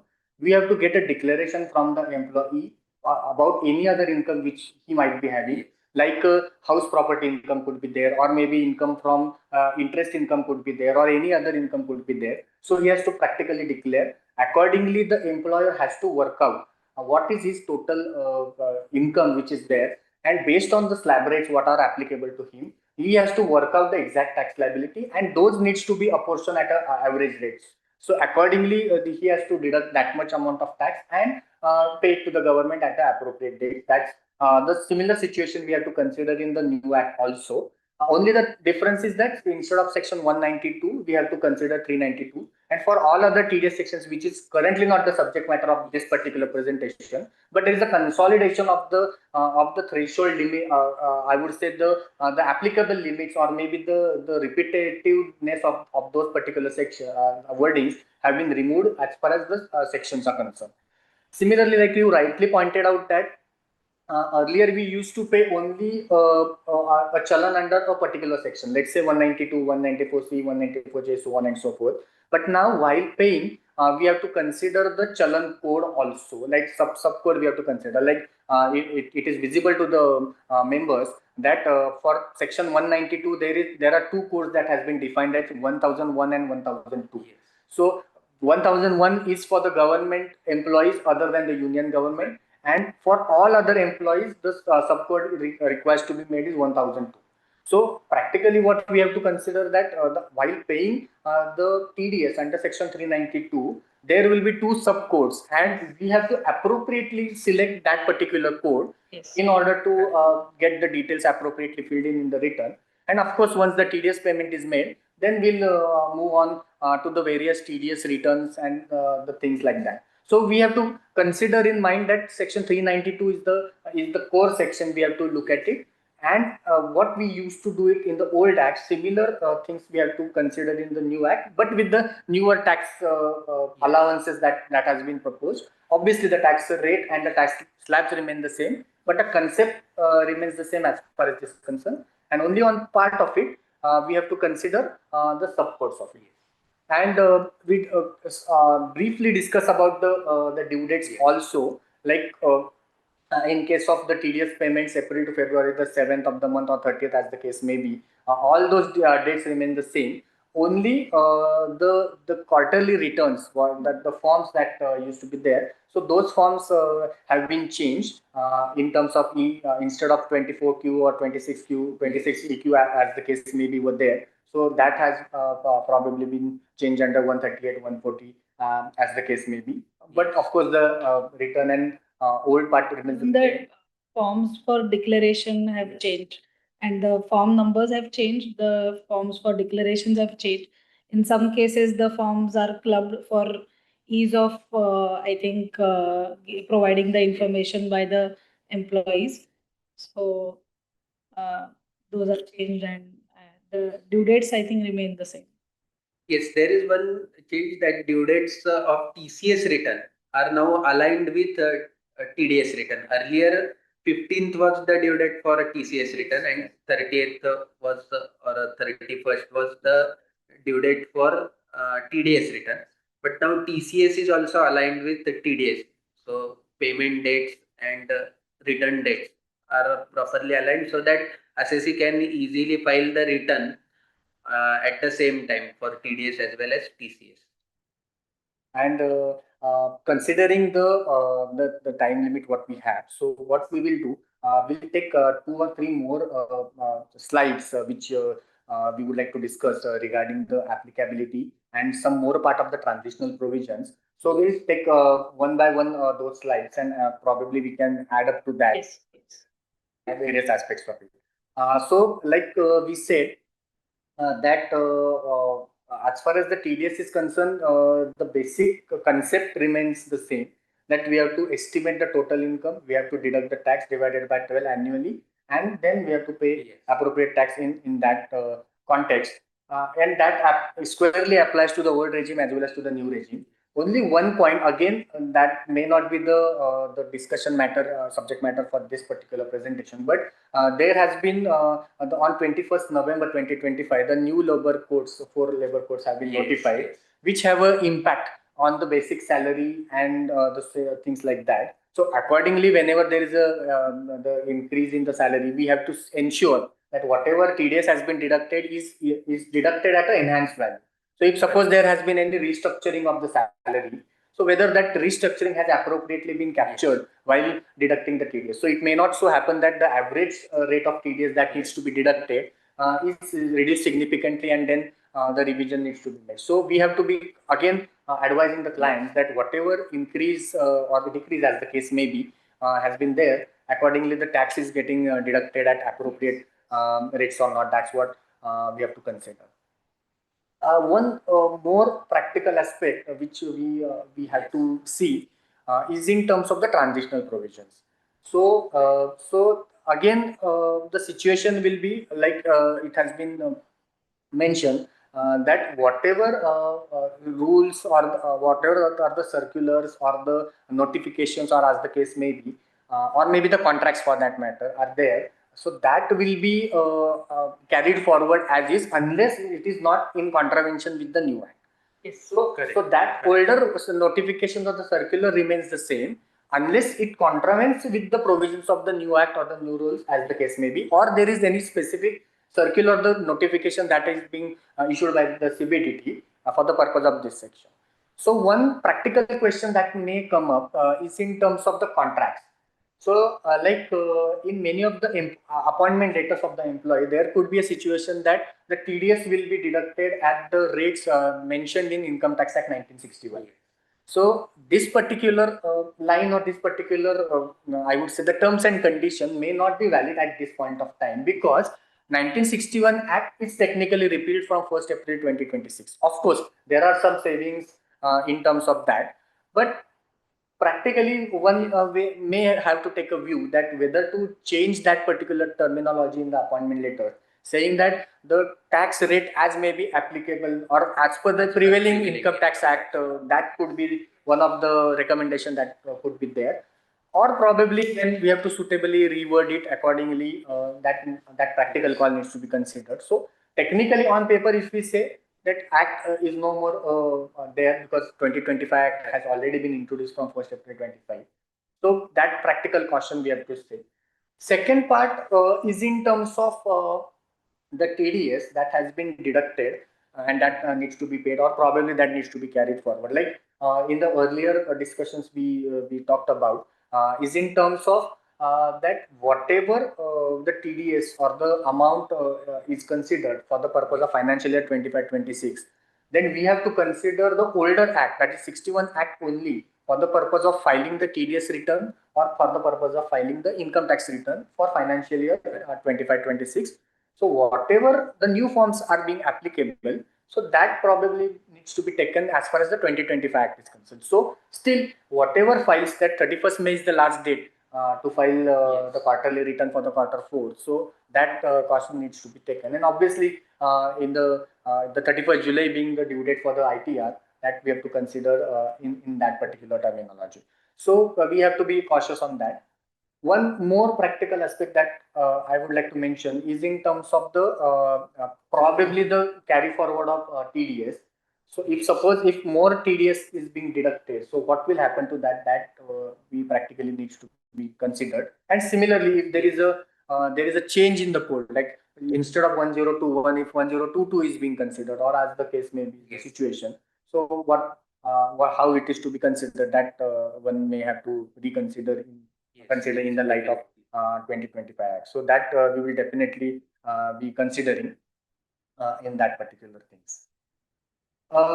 So few practical tips, so we are familiar with earlier Form 26, that is Form 168 AIS and TS statement, as the case may be. So rather obviously in each situation So we have to cross reconcile Yes. each of the details which are being mentioned in these particular aspects with the salary form of it, and whether the appropriate salary is being reconciled and appropriately getting reflected along with the TDS part of it or not. That probably we have to consider, and accordingly we have to finalize the tax computation Yes. as far as the salary income is concerned, and the TDS needs to be there or not. So I would request Ashutosh to take some of the compliance part, or maybe some Yes. parts which Yes. we have to We consider. will cover it. We'll cover it in a considering the time time yes, limit. yes. Considering this, the clients need to update their ERP systems if they have, or some clients might have SAP. In that, they need to use now this new referencing for payment codes for TDS, or if are there if form 16 are generated from some software, then now the new form 130 you have to mention. So like that. Then again, another is that for payroll from point of view, the new social security code, which gives the wage definition, which covers that 50% of your cost to company must be basic amount, basic salary plus dearness allowance. So we have to keep in mind, while obviously it is not directly concerned with our today's topic. However, this needs to be, as a consultant, we must be aware that we have to give the consultation or take the cognizance of this. Then again, from our point of view as a professional, we have to calculate old versus new regime. Then you have to work out educational and hostel allowances. Then we have to go through the social security code wages definition, and based on that, and one most important point is that now the TDS statement revision is window is available only for 2 years. So suppose if there is any inaccuracy in TDS return, then it needs to be rectified within 2 years only. So earlier the time limit available to assessee was 6 years. So if there were any changes or any PAN invalid PAN was entered in return, and if SSC gets the notice for that invalid PAN for 20% deduction, since non-deduction of 20% tax, then SSC was having sufficient time of 6 years. But now this will not happen. Only 2 years window will be available. So every SSC has to ensure that within this window he corrects all his mistakes. So as a consultant, we need to keep on visiting the Traces website and check all the outstanding demands from that response to outstanding demand tab or outstanding demand tab. And if there are any mistakes in filing TDS return work, then immediate rectification needs to be made, and proper tracking of these all TDS returns and its correction is important. And all other provisions related to interest and late payment, interest on late payment or interest on non-deduction or late fees are now remained as it is, that 1% per month interest is applicable for non-deduction, and 1.5% is for TDS deducted but not paid. That will remain same in new act, and also the late return filing fees will remain same. However, considering the new regime, uh, the whatever new references, we have to get used to all those new references or portals that way, and we'll have to prepare for that. So in first quarter of TDS in July, we'll have to be more prepared for this new income tax act terminology, so that we will have better understanding of TDS returns. In nutshell, what we can say that we have to consider all these changes, maybe in the act or maybe in the rules, in terms of tax year 26-27, And since now the act is implemented from 1st April 2026, so we have to be considering both the aspects as far as the new acts and the new rules are concerned. So accordingly, we have to make the changes, maybe to the ERP systems or the software systems, maybe in terms of various salary structure, what you mentioned about the social security code. And accordingly, we have to reconsider the taxable impact and the TDS that needs to be deducted at each month. Of course, there will be a thread bearing of the old regime and the new regime, as the case may be. Getting the declarations from the employee will also be necessity, because after the declaration, if any more income is being earned by the employee, then probably that needs to be captured while deducting the TDS. If he's selecting for the old regime or the new regime, again, that will have a impact on the TDS that is being deducted on a monthly basis. So considering all these aspects, we have to consider that the TDS is appropriately being deducted and paid bill within the time to the government on or before the due dates, as the case may be. And after considering the various parts of it, then probably we can say that on case-to-case basis, you have to identify whether the new regime is beneficial or the old regime is beneficial. And as far as the employer is concerned, he has to be vigilant about each and every deduction that is being allowed in terms of calculating the TDS. And accordingly, the compliances may be made by the employer as well as by the employee by filing the returns. I think we have covered most of the aspects of the salary and the TDS part of it. So what I would request that if there are any specific more questions, then probably we can take, because considering the time availability, we may take Sure. 3-4 questions if those are there in the. Yes, I will just avoid some repetitive questions, and maybe we can take a few questions up here. Sure. A very insightful and knowledgeable session, and I am sure the audience must have enjoyed this session, and most of their doubts must have been cleared through the presentations and examples which both the speakers have provided. So we are also thankful to the Direct Tax Committee. Yes. Thank you so much. As well as the monitor participation. So I'll just take up some questions here. So one of the viewers has asked whether code numbers and description of payment that corporate and non-corporate assessee, is it mandatory in the while making the TDS payment? So if we look at this particular aspect, so now we have to consider more from the perspective of the subcodes that needs to be considered. Yes. Sections. So accordingly, we have to consider. So practically, while filing the challan, we have to select a particular code, and accordingly, it's mandatory. So yes. So accordingly, we can consider that particular aspect.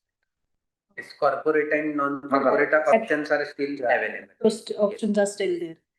So there will be two aspects. One will be the corporate and non-corporate, and secondly will be the subcode. Subcodes. So that again, the selection of the both code needs to be. Basic format remains. Basic format remains the same. Yes. Clear. So a few members had some queries regarding the reimbursement of food coupons and the meal vouchers. So if you can share something about the exemption of this allowance, if it is still there in the new act. As far as like we discussed about the various meal coupons and this thing were there. So like I said that free food per meal was exemption was rupees 50, now which has been increased to rupees 200, and that is available irrespective of the tax regime. So this particular aspect is available in the old regime as well as in the new regime. So I think we hope that this particular what's the question. Yes. I hope that we have answered.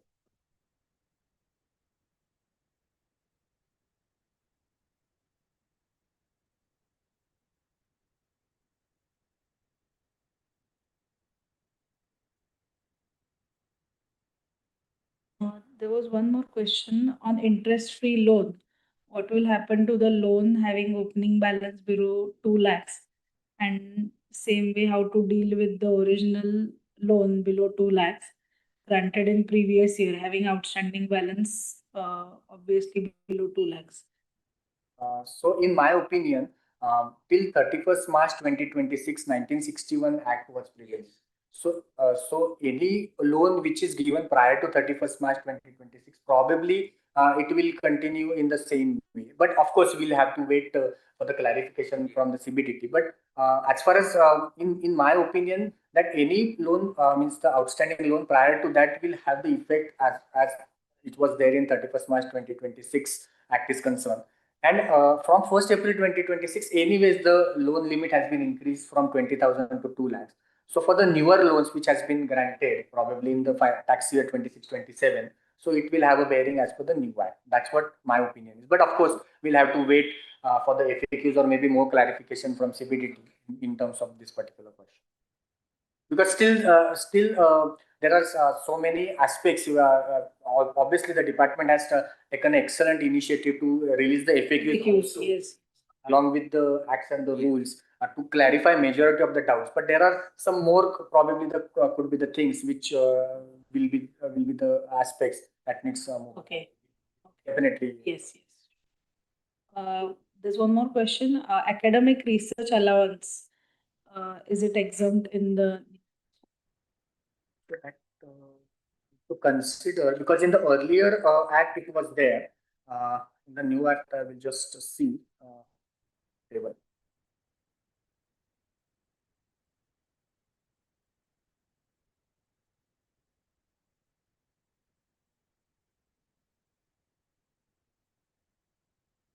So we'll get back to this question. So we will note it down and we'll try to. Yes.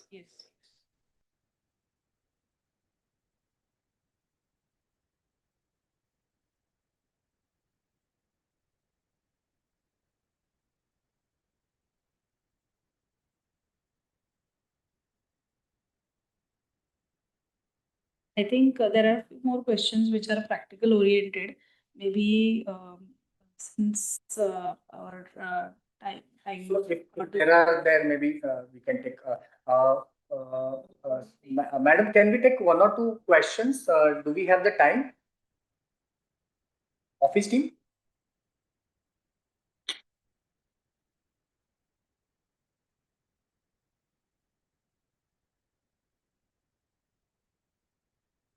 So probably we can take one or two. Yeah, okay. Maybe we'll take one or two more.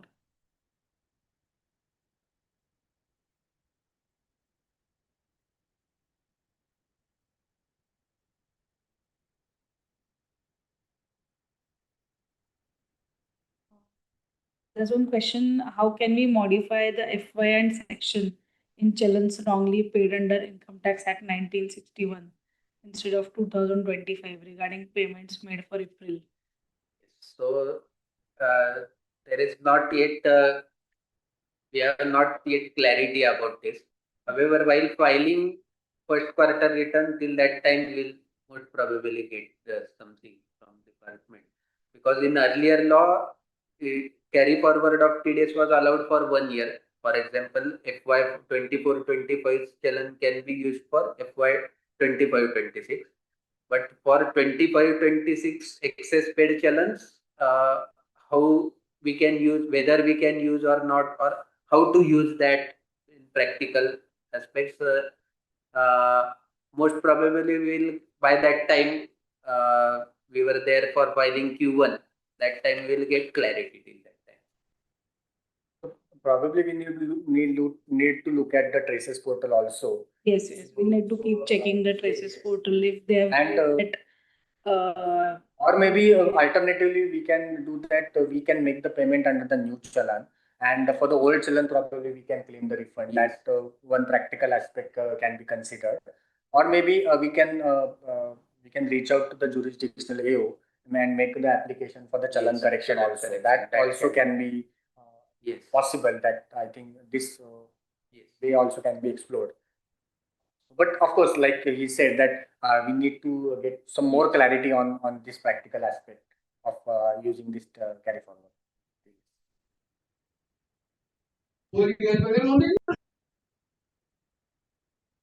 Thank you so much, sir, for the session. Yes. Thank you, madam. Thank you so much. I would like to extend thank you to the Direct Tax Committee, the Chairman of Direct Tax Committee, as well as Vice Chairman of Direct Tax Committee, Chitle sir and Pankaj Shah sir, for giving us the opportunity for expressing our views on the topic of salary and the TDS on salary. And I would like to congratulate Shri Ashutosh also and CM Mrudula also for excellent moderation for this particular session. So I thank both of them for expressing their views and making this more informative this session. Thank you. Thank you. Thank you. Thank you. And thank you to all the participants for their patient listening. Thank you. Thank you.